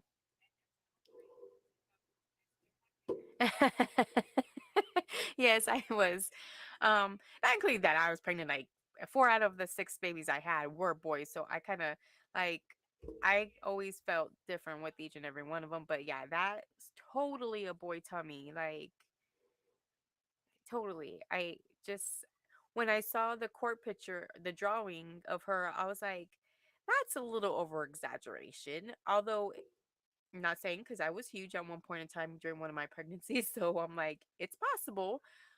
But I'm like, that was just so ball, like almost like a basketball. That's what it looked like, a big old basketball. And I'm like, yeah, that's a boy tummy. Straight up boy tummy. And then when I Googled her picture and I was like, okay, she really is that huge.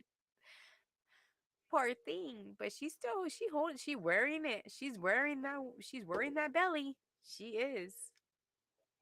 She is. I give her that. And that's gonna be a healthy little boy. That's gonna be I would say about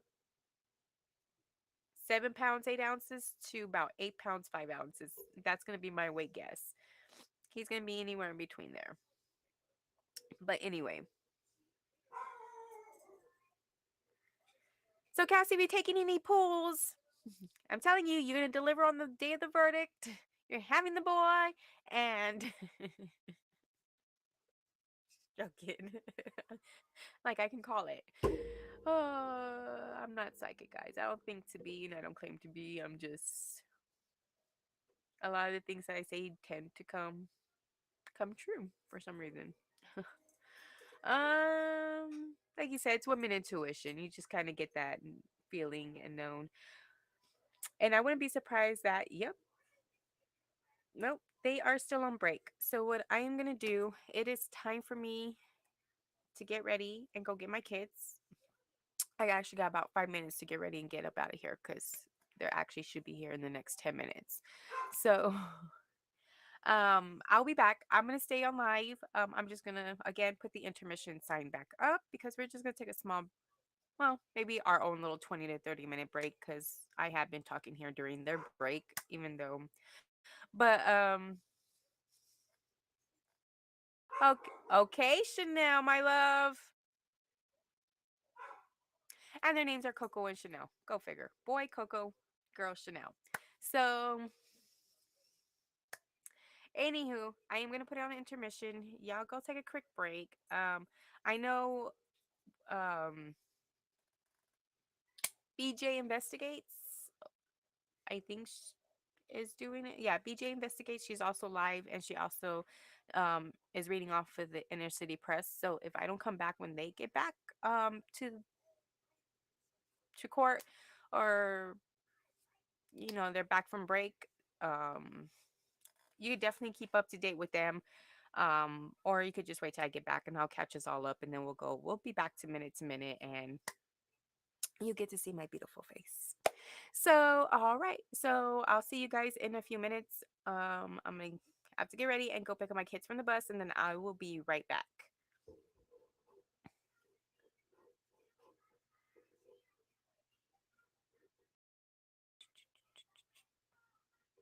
Sorry. Cartoons are on the TV.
Okay, guys, let me put my fan back on because it is a scorcher today. I actually don't even know what the.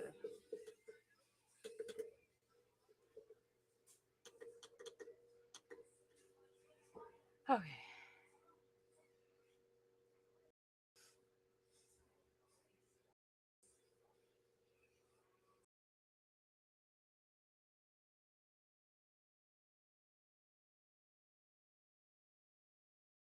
Okay, so I haven't really missed that much. I'm not too far behind. Okay, but you need to get over there. That's too loud.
Okay. It is hot out there, but I love it. I mean, it doesn't bother me. Like, you see, baby, but I know. What did I tell you, though? Thanks for the announcement. Sorry, guys. Y'all just knew that my dog wouldn't poop.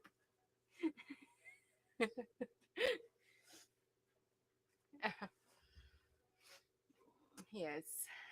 My sons walk the dogs, so and then I go pick up their poop.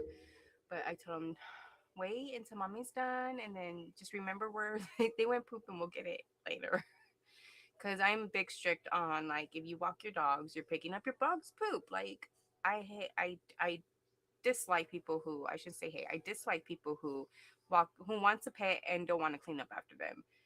And if that's the case, if you think it's natural to like leave poop outside for people to step on, then let your dog be free in the wild. If you want a domestic dog, then you're gonna pick up the dog poop. Simple as that. Anyway, let me refresh because I know that they were back as soon as, of course, like always. Um, as soon as I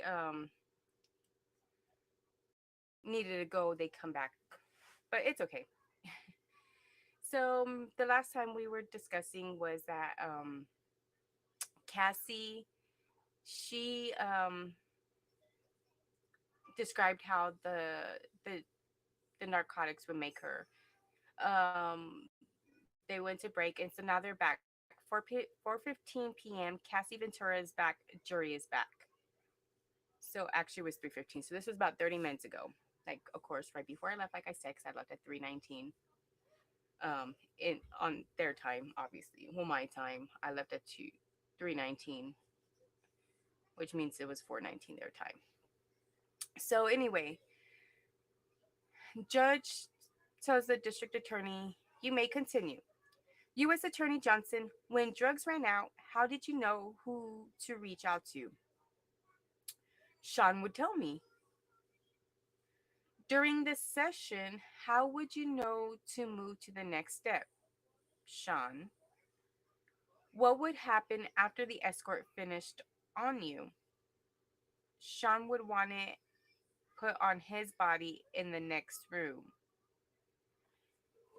Ew. Why would you want somebody else's bodily fluids on you? Like, I don't understand that. I mean, it's bad enough we as women have, like, we don't have to, I guess. But, um, yeah, this is just gross. And so Sean would want it put on his body in the next room. Did you do that? I did. Where? Usually on his nipples. Did you want to do that? No. I know. Like, why would anybody want ejaculation on their nipples? Like, what does it do? Like does the feeling of it dropping on you? Like, you could do that with water if that's the case, but like, I don't understand like how that is okay. Did you want to do that? Cassie states no. How did you feel? I was an object, being heavily objectified by men. Sometimes he would watch by FaceTime. U.S. Attorney, where were some session recorded on your devices? Ventura states because they were there.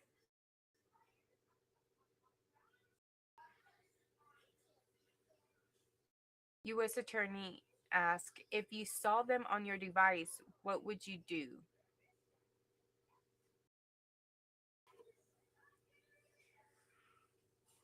Oh my goodness. I would delete them. Why? That was your evidence. See, I have learned over the years through all the outrageous things that has happened to me. Um, Certainly nothing compares to this, but now I make sure I record conversations. Depends. I don't record everybody's conversation. You know, we still as humans should have a little privacy, right? But I meant like if I had a discussion with like the apartment manager or something like that, that I'm gonna need proof of whatever they're telling me, you know. But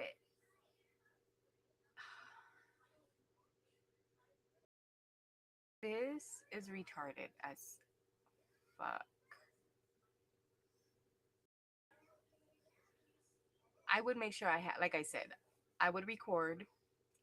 I think I have so many recordings of talking to apartment managers or apartment employees, and when I would go to the office and ask either for a maintenance issue or um, whether it was rent or if I needed anything done around there or anything like that, or pest control or anything, I made sure I recorded it. And then I made sure I emailed that recording to myself. So when I got into the house, I would go on my computer and download it to my computer and have it saved on my computer as well.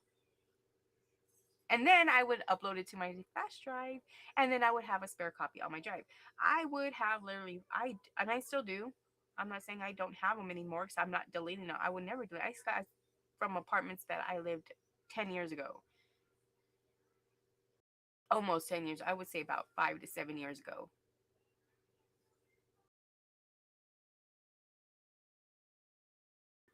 Because you never know.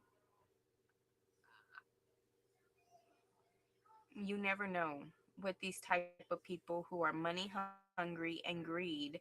Like, they would tell you one thing and then do another. They're very hypocritical. And trust me, I got a lot of issue, like a lot of things where they would break the laws, and as soon as you wouldn't pay rent, you'll be the first one out. Like, I literally hate the way the laws are written, and at least for, in that way. But that's another fight and another issue for another day. So anyway, she continues. She would delete them. Why? The U.S. attorney asks. They were disgusting. I never wanted anyone to see them. Were Sean's devices used sometimes? Yes, I asked him to delete them. Did he? I don't know. Well, yeah, if he was like me, he probably wouldn't delete them. But then again, I wouldn't record things like that though. But I'm sure he didn't delete them. I'm sure he watched. I don't know. Like, how can how can you watch yourself like that too and then not get sick by that? Be like, dang, this is what drugs make me do? Like, I would seriously question why I do some of the things I do. You would think. Did you ever leave a freak off before it was over?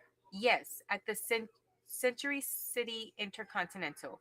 I finally had a premiere coming up and I didn't want to mess it up. But Sean hit me. US attorney asks, "At what point did Sean hit you?" Between sessions.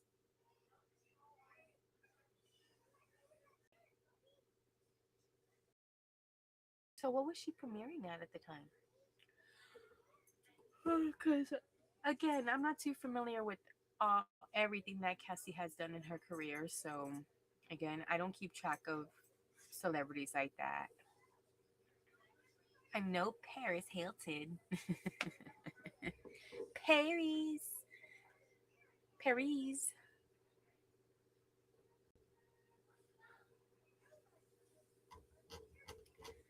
So yeah.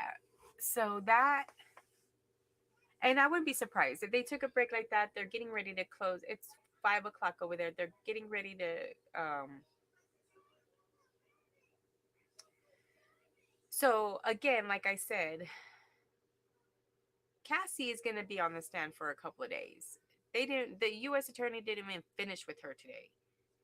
And with her being as pregnant as she is, she's gonna need more than a few hours. I mean, a few couple of breaks in between every couple of hours. Like, I remember I couldn't even hold it for more than an hour. I was like, dude, like, I lived in the restroom and I was like, this is ridiculous. Like, they need to put like a catheter in me or something because I hate going to the restroom as many times as I did when I was pregnant.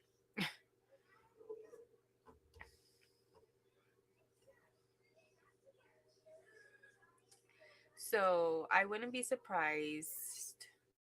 So they've already been back for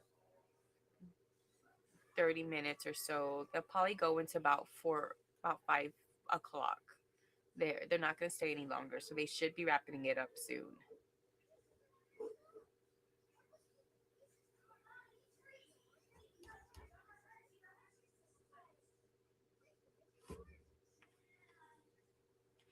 So again, let's see. I'm sorry, guys. Oh yeah, they're definitely just scratching the surface temper.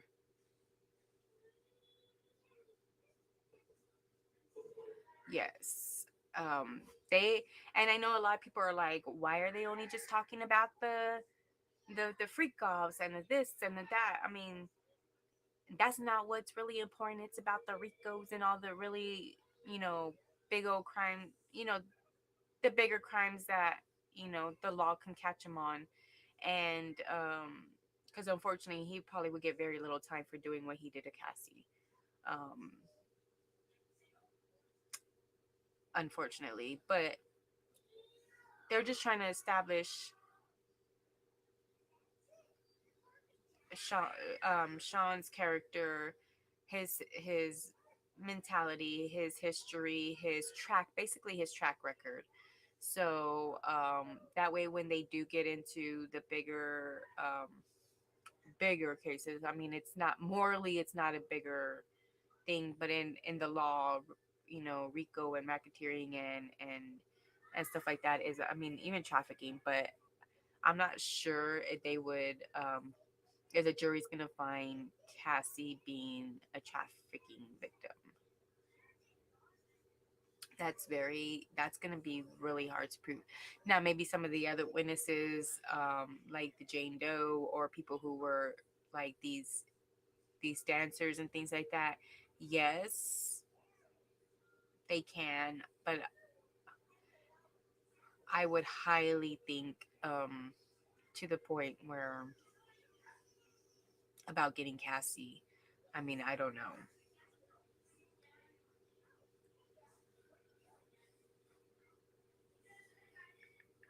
And I'm still trying to figure out why they haven't come looked at my dishwasher yet.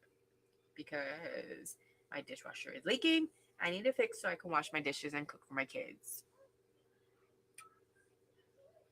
Technically, it's not the fact that the dishwasher isn't working or it's leaking. It's the fact that I need to, I mean, I hand wash my dishes all the time anyway, like I said before, but I need a place to dry them. That's exactly why I didn't buy a dish rack yet because I was using I was like, this is like a free drying rack for me. Like, why? And if I ever wanted to really use the dishwasher, I could too if I really didn't want to. But then the dishwashers leave your dishes all gross. Come here, my love. Hmm. Huh? Oh, you silly. Go over there. Go. So,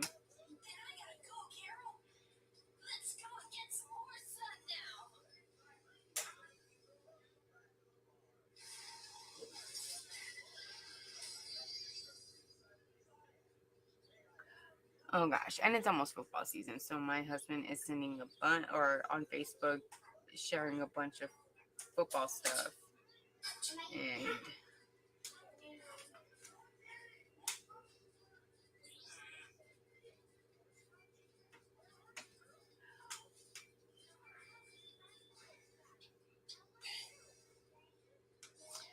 but this poor girl, she has been urinated on. She has been told to put ejaculation on baby, baby, baby love.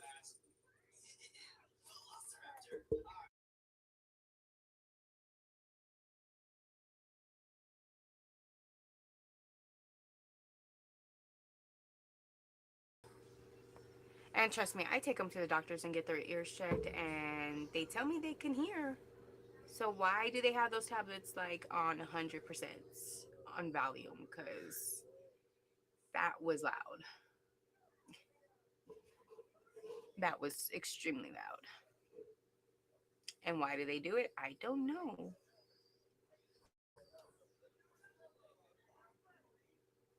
So then we continue after she states, at what point did Sean hit you? She states between sessions. U.S. Attorney states or asks, what happened next? Cassie replies, I got to the elevator. Next thing I know, I was thrown to the ground.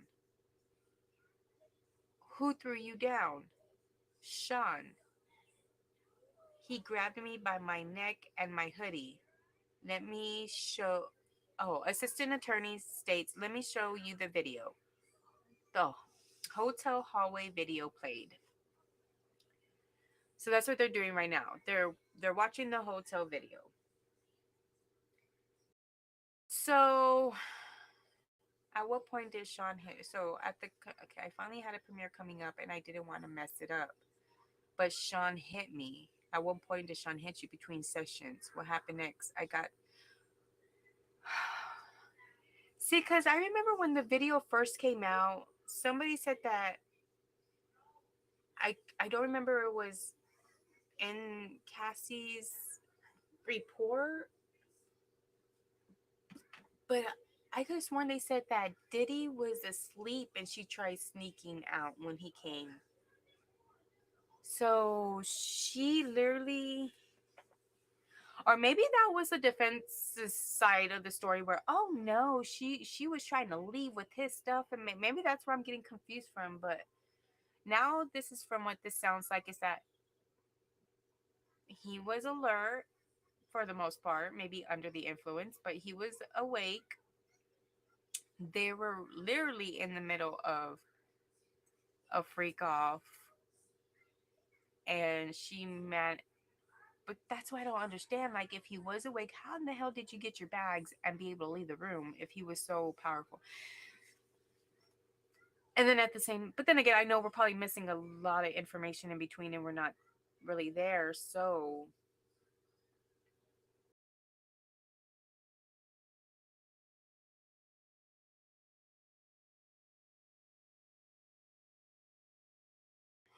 see, so I am so confused. And then he was in its house. So was he knocked out? Was she made, she could have possibly been closer to the door and just grabbed and ran, but she looked like she was, from what I remember, she walked around the corners like with a little, you know, urgency, sense of urgency, but not to where she was running or because I have a like if they were literally in the middle of a freak off and she wanted to take off, she would have just like grabbed the nearest thing near her and ran, like literally ran. I probably wouldn't have waited for the elevator. I would have taken the stairs. Seeing the this for a child. This is what happens when you get to them too young because they don't have the experience to know how to really defend themselves and how to really, like in that situation, like I said, I wouldn't have taken the elevator. I would have taken the stairs. Because best believe I'm not going to wait for that elevator to come up 17 floors to me. Thinking if this man is chasing me, I need to leave. Like, so this night is very questionable. I'm not saying what he did was right. Two different incidents. Oh, was it two different incidents? Okay. Okay. No, my bad. It just sounds okay. That's, I mean, it could have been because you know how everybody was trying saying that they were trying to keep her there at the freak off or she was coming from a freak off and stuff like that. So the way Cassie kind of makes it sound is that the freak off was still going on. It's not like it was the end and everybody was out cold from all the stuff that was happening from the lifestyle, but hmm, because this is the video, and from and if I remember the video, because I have I actually I think I have the video if I'm not mistaken, recorded somewhere on one of my lives. I have it on one of my lives. So, um, but hey, Miss Mary, welcome, welcome, welcome. So yeah, I was. So now I'm kind of confused on what really happened that night. I'm not saying what he did was right. What um any of that was right, but I mean, it kind of does make the outcome a little different on like why did she walk to the thing if he was literally awake and he's already she claims that he already hit her once during in the middle of the session. So um yeah, I don't know, still doesn't excuse him for what he did. This poor girl just didn't have any kind of survival skills. I mean, now she should, you know, after everything she's been through with him. But at that time, she had no survival skills. I mean, she was just doing what she had to do to survive because she didn't have another way to escape, or she could have come up with another way to escape. But at the same time, again, looking at that video, and if she claims that he was, you know, awake, you know, but Sean hit me. At what point did he hit you between sessions? What happened next? I got to the elevator. So they, mm, she, I know Cassie doesn't want to tell the story again, but every minute detail is critical. And that's why I'm like, if he was, yeah, he came out kind of quick. So he had to been alert enough to know she was trying to leave. Yeah. But I get that that's not what they're trying to highlight, but I'm pretty sure the defense is going to try to highlight certain parts of the aspect to make. I think that's what they were claiming about the story and why they didn't want the entire tape to be included in the evidence, or in this case, the story behind it. Remember, they wanted to exclude the hearsay, basically Cassie, the male dancer, P. Diddy's version of the story of what happened that night. They just wanted to go by what's in the video. That way they can paint the narrative as to the fact that I'm not, that's why I'm not trying to paint the narrative, but these questions are considerable to where, well, if he was awake and he hit you once, why did you try to leave at that time? Like, or, if you're already scared for your life, like, wouldn't you think you just complete your job, complete the night and risk the fact of putting your life at risk? Or there's a lot of little things. Or was he really asleep and maybe it was one of the security guard, he could have been knocked down, the security guard woke him up. I swear those security guards, they need to go down too. Sorry, Gene Dale, but you can't play full sides of the fence. I really think that. I mean, you can ask for forgiveness and for the things that you did and try to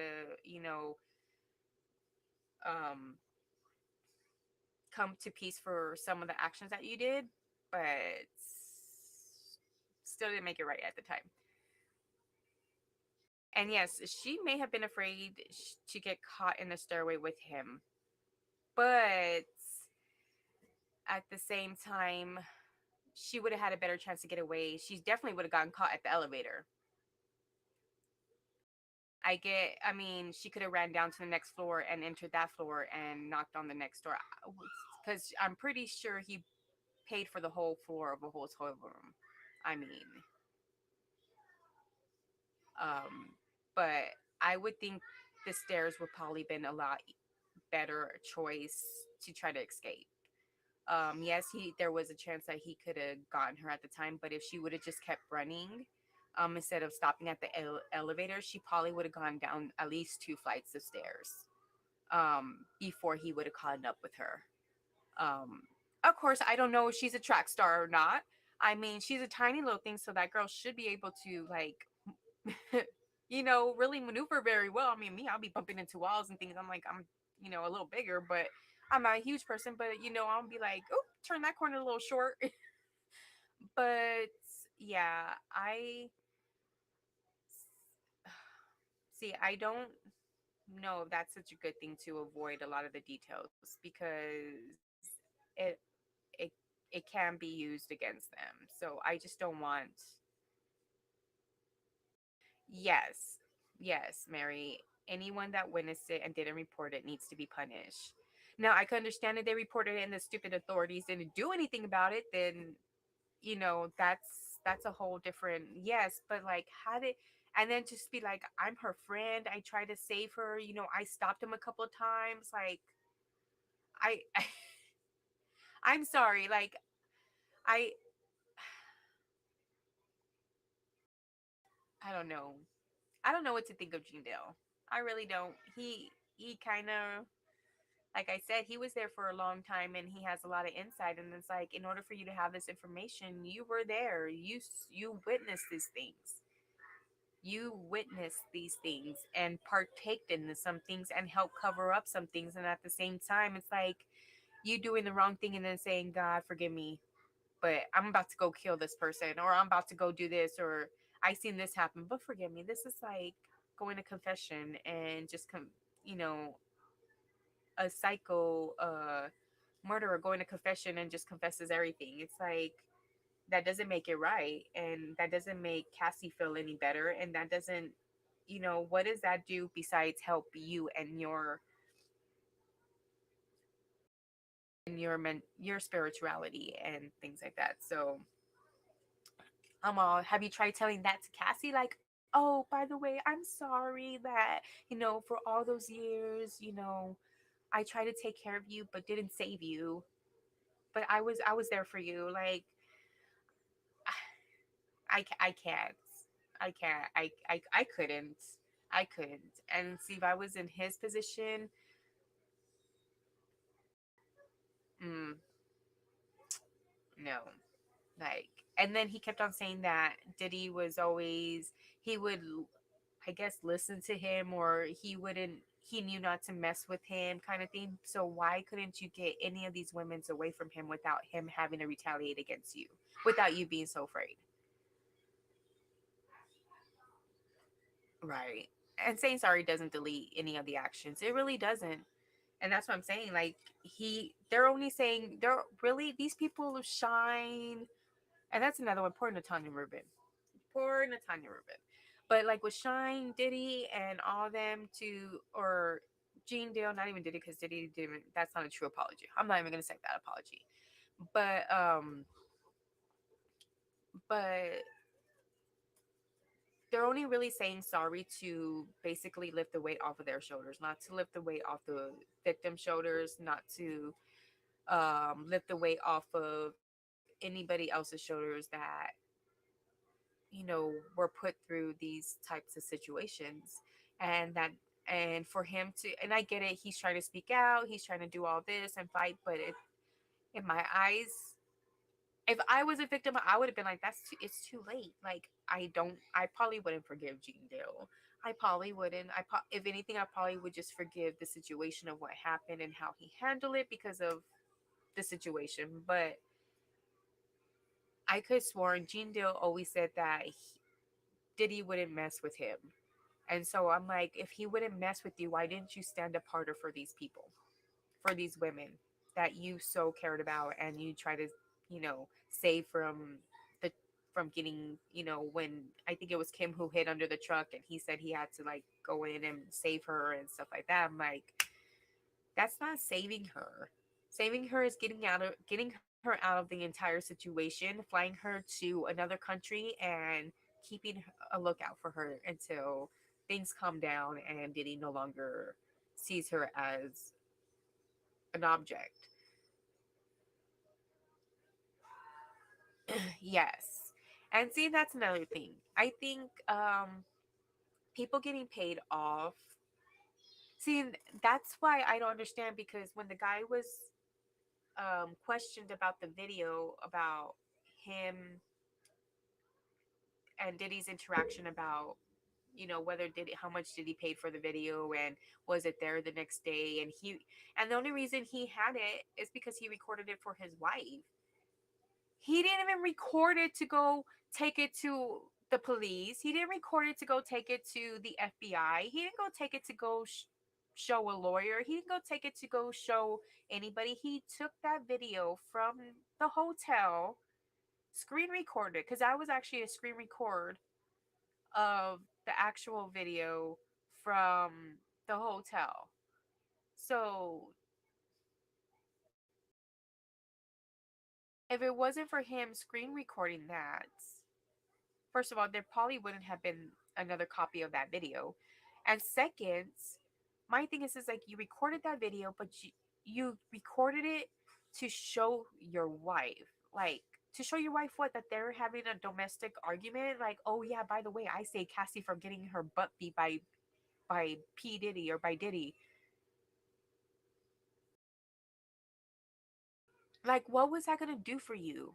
Like, you couldn't tell anybody else. Like, you already made a deal with Diddy, and God forbid if you were to go against that deal that you made with Diddy after the fact, and that stuff would have still came out. Yeah, you probably would have lost your life, but at least it wouldn't have taken 10, 15, 20 years for this to come out. Like, this would have probably happened a long time ago if this person, and I don't remember the person's name. I'm not gonna go back into yesterday's, but if this person would have just, and then the wife too. Why didn't the? Oh my goodness!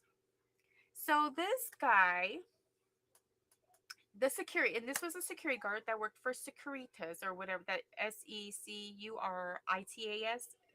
Securitas or Suritas or something like that. Some security, well-known security agency you worked for, you get called to a disturbance in the hotel room. Cassie Ray states she wants to leave, but he's not letting her.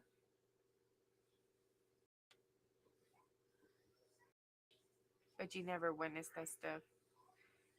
Mm, I never read his book or anything. I just go by what kind of like the stories he says and like parts that where he says he was there, so I could he was only his portion of the story, if like if he was outside the door or anything like that, but still he knew what was going on.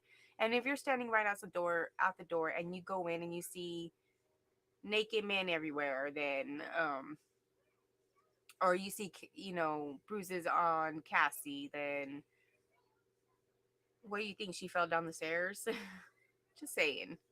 But for him to say, even if he didn't see anything, you're over here saying that Diddy couldn't touch you. So if these girls were to say that they were in trouble because they were your friends, you knew they were in trouble, you should have saved them. Unfortunately, sometimes the victim is so brainwashed that they'll go back. Yes, that is true. And that's why I'm not really upset with Cassie. It's more about the witness, and I get it. Her friends were scared too. Tiffany Red was obviously scared. I mean, she had every right to be. I could see someone may think at least I can protect her until she stays away. I don't know. And that's true. Sometimes you can't help people who don't want to be, or who don't want to be helped. And unfortunately, but then there were times where she was asking for help. And I get it. If you help somebody, see, when they ask for help, you help them. Now, if they were to go back, then that's where I would be like, girl, I can't help you no more. Like, that's what you want. I saved you once. I put my life on the line for you. I am not going to be able to do it again. Because I literally put my life on the line for you. So I may not be here again to put my life on the line for you. But that is like, and then especially being hung over a balcony, we'll see if that gets put into the system too.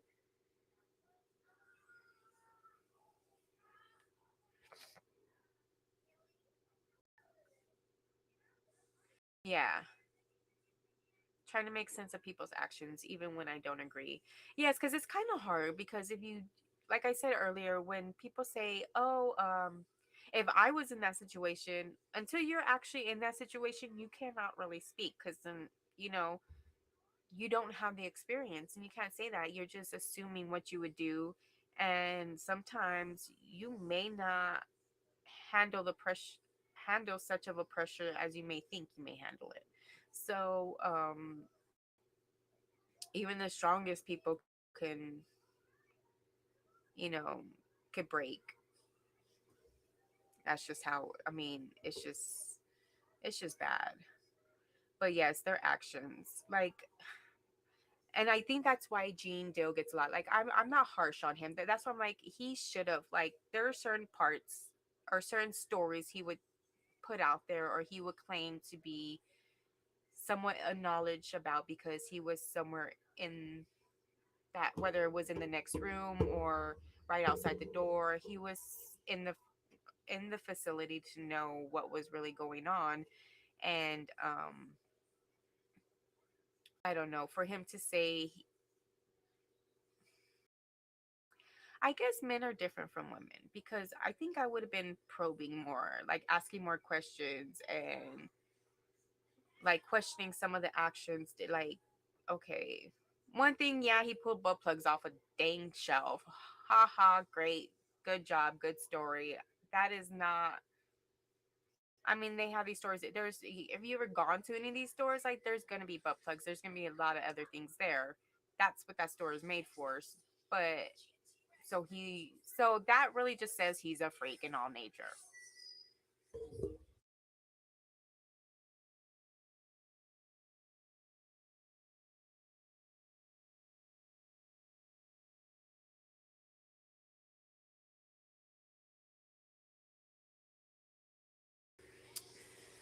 Sorry, my son's playing their tablets and they're extremely loud. So,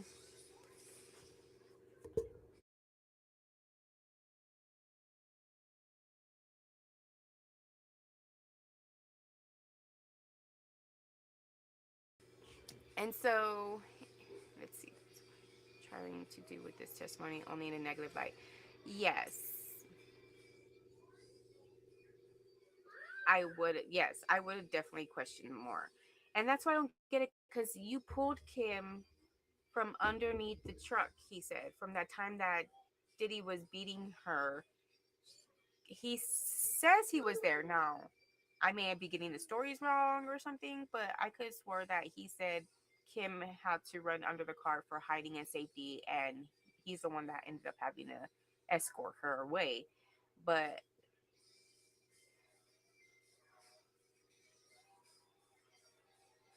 okay, maybe it's just really loud because they're literally right here. Okay, as long as y'all can hear it, then I'm fine. So, but yeah, I don't. That's where I question some of these things. And as far as Tiffany Red, she did whatever she can as far as being her friend. So she, she could only say so much. She stayed. She was trying to protect her. When she was around, she would, you know, for a woman, protect her as much as possible with having to protect herself as well.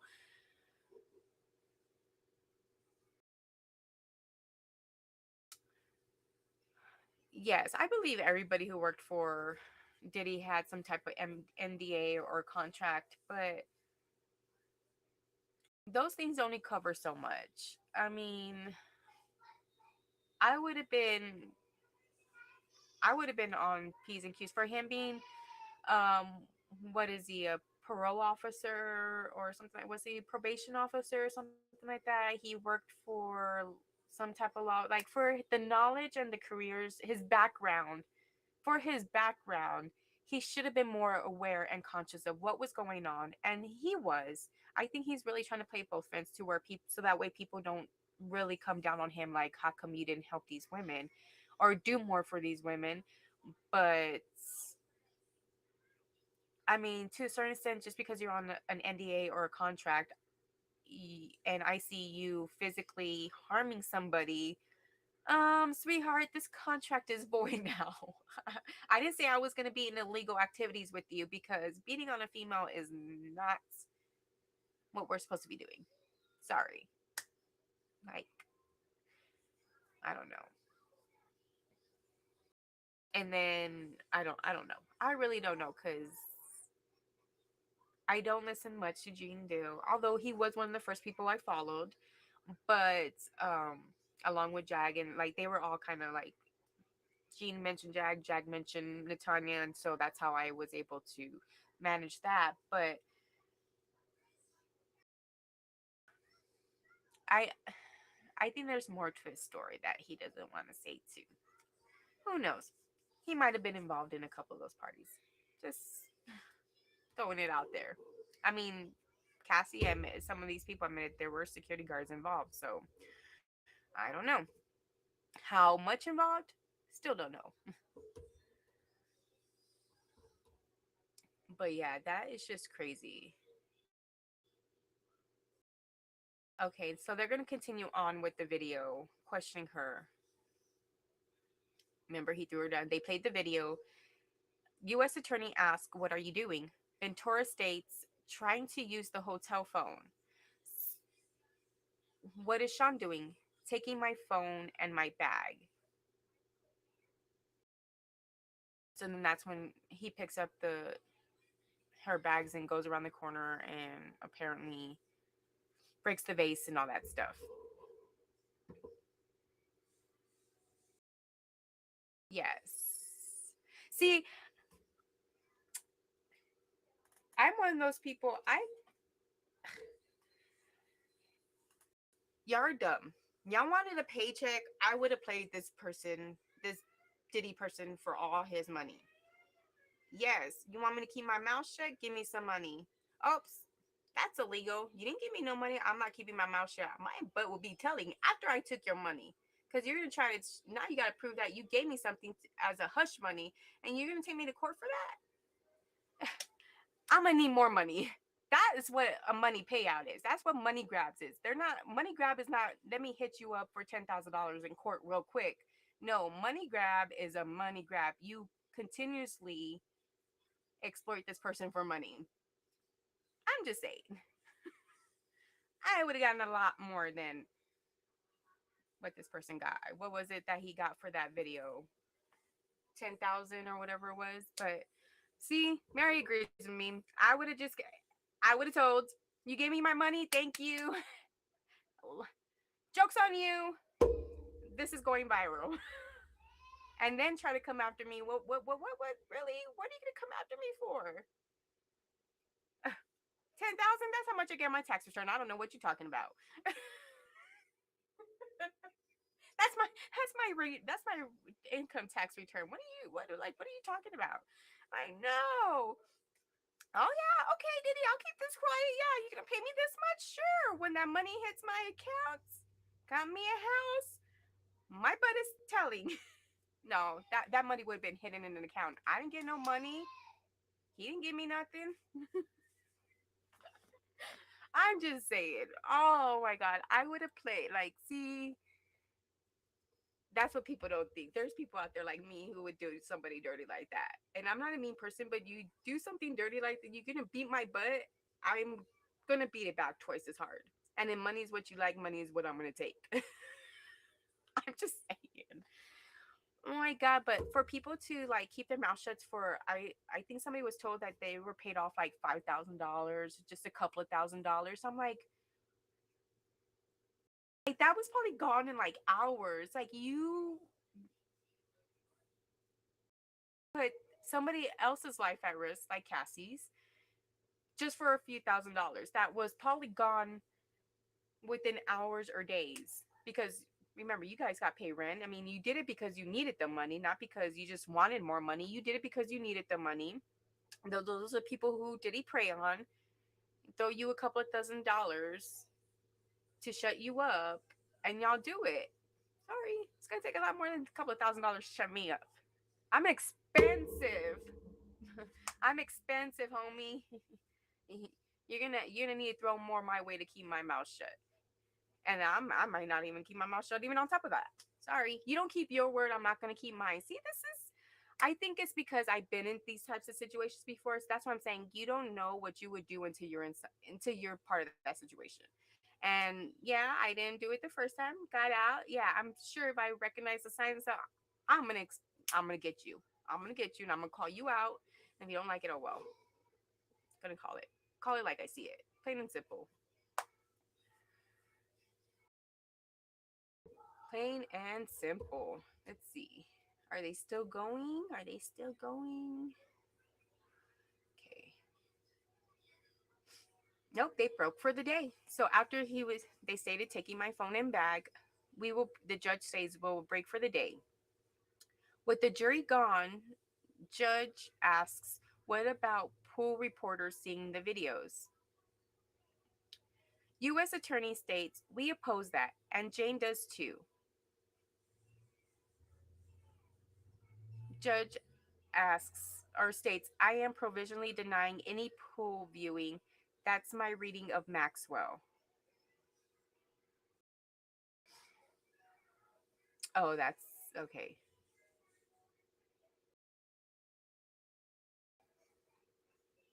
Wow.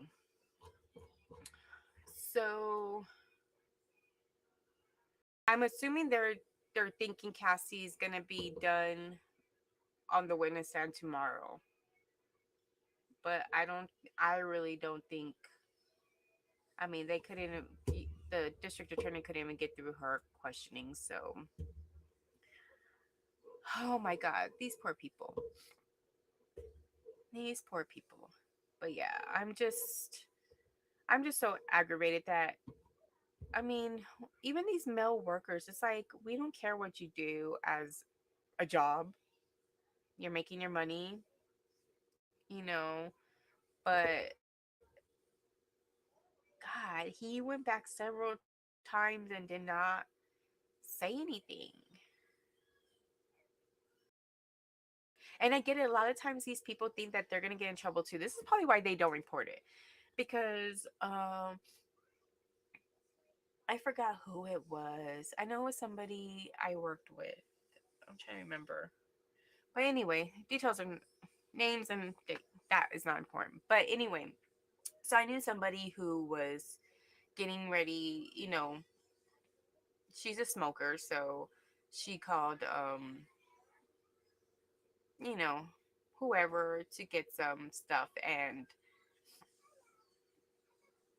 yeah, he basically robbed her and whatnot. But she didn't want to report it. I'm like, dude, you need to report it. Like, haven't done anything illegal. Technically, if y'all would have completed the transaction, yes, but technically there was nothing illegal about just text messages about purchasing some stuff.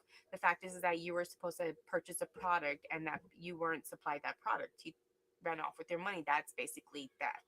So she didn't want that, and she didn't. She did. She's like, I'm gonna get in trouble. I'm gonna get in trouble. They're gonna arrest me. But like, they're not gonna arrest you. Like this dude. Like you got no. Like no. So finally, she reported it. And of course, she didn't get in trouble. I mean, I'm assuming that the police officers were probably like, "Why are you reporting this when you were doing something you technically weren't supposed to initially be doing?" It's not illegal yet as far as the law wise, but morally, maybe you shouldn't be doing that. But I'm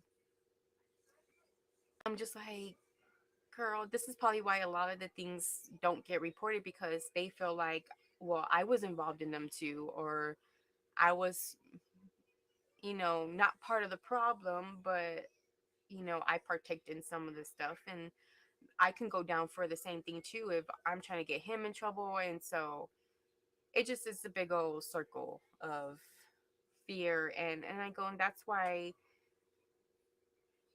I hate when officers say, don't just tell me the truth and you won't get in trouble. I'm like, homie, no matter what I tell you, whether it's truth, lie, or error or nothing, I'm just like, you're still gonna take me in, or you're still gonna give me a ticket or whatever the case may be. And I'm like, no matter how honest you are, now you do have those few, officers that, truly care, and they take their jobs truly seriously, and they get down to the bottom of it, and they actually go out and help, the people who they're serving. So it's it's crazy. I don't know. But court is done. Court is done. We made it through the day. We made it through the day. Um, don't know if I'll do it again tomorrow. Um, although I might, because it is Cassie. It is Cassie, and she does need the support and things like that. So, and her story does matter too. So just like every victim story and every witness's story. So I'm just curious about who are the witnesses going to be in this case besides the victims. We already know that there was the male dancer and stuff like that, but Cassie is our first victim witness. So, and I'm not saying the male dancer wasn't a victim. Don't I should that was wrong the way I put it, because he is. Um, I'm just saying the case is really not about him, so he's more of a witness to Cassie's case kind of thing. But anyway, they're all victims in this case, but labeling victim and witness, that's just a legal term in order for me to keep these people straight. Um, but I'm still trying to figure out who else has moved overseas so that way they didn't have to come to trial. I mean, I was like, I wonder if they can get, I don't know, they would mix up Jay-Z as a witness in this in this case, but who besides, wait, I know, well, Jennifer Lopez obviously should be one of the witnesses.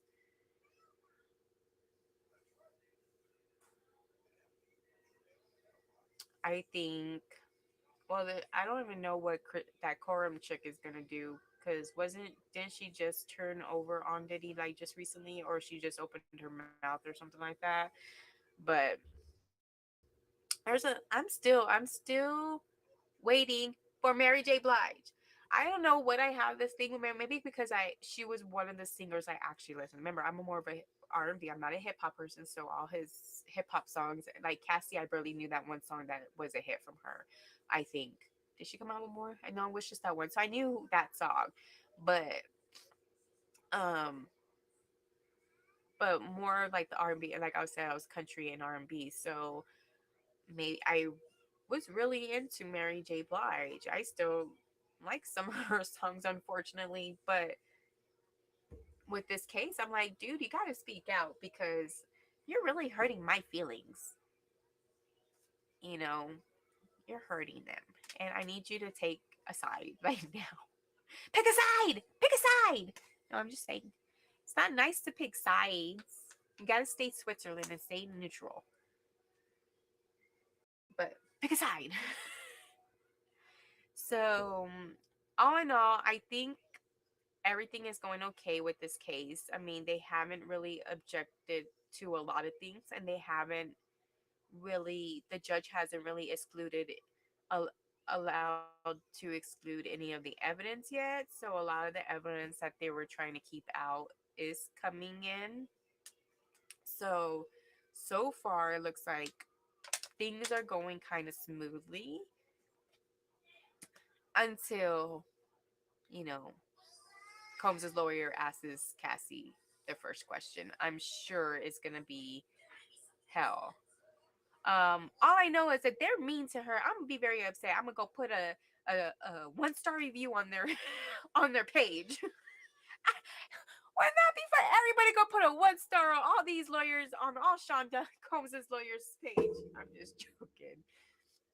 I'm just joking because I know Google reviews are horrible. I've already talked about on other my lives in regards to that. I hate Google reviews.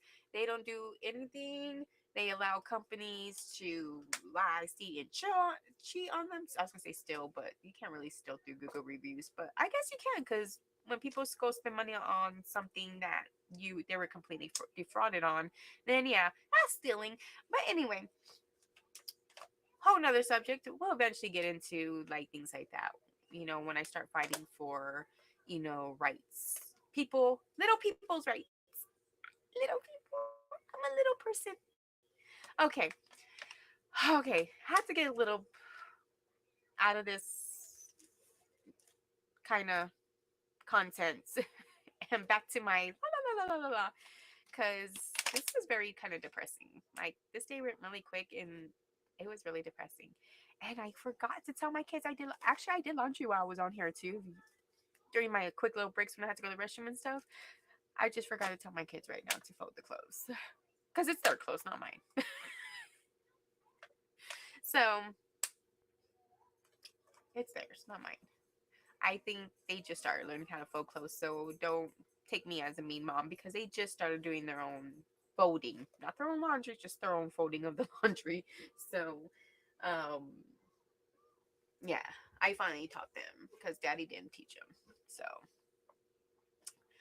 other than that, we are done again with the Cassie case. I would try to be on again tonight. I kind of like coming on a night a little bit. Maybe not too long this time, but that's because I needed to make up yesterday's court case. But I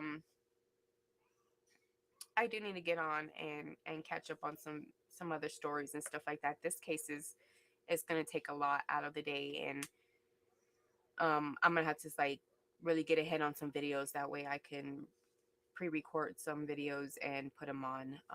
That way I don't get sidetracked from all the missing children of the world. I just want to hold a candle.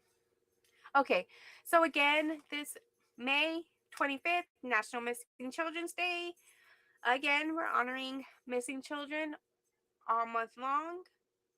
We are putting up stories, as many stories and flyers as we can.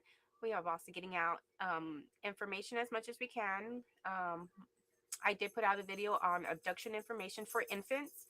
Um, so it kind of tells you what to look out for and the statistics on what kind of people abduct infants which are babies from 0 to 6 months. So definitely want to keep that. And thanks, Miss Mary.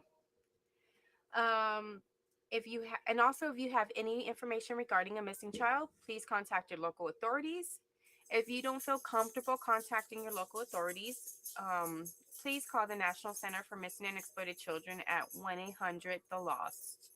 Again, that is 1-800-843-5678. And again, if you want to donate to the National Center of Missing and Exploited Children, we have teamed up with them and we are doing a fundraiser for them. So please, let me put the website back up. The website is thegive.missingkids.org/VVLS, or you can just go to the link space, which is I did this time, put it in the description box. I believe. I think I did. So go to the link space. You can either donate to the National Center of Missing and Exploited Children, or you could donate to Vivid Lifestyles VVLS, which helps supports this channel as well as my organization for the abuse. So we help heal the wound of abuse. So definitely want to go there and look out. If you can, please like, share, and subscribe. Share this video, like this video, subscribe to this channel. That is free. I'm not asking for anything. Please just share the word, and we need to bring these kids home. Again, thank you for being here. Thank you, Temper. Thank you, Miss Mary. And I'll be seeing you guys later. And again, be safe and pinkies up.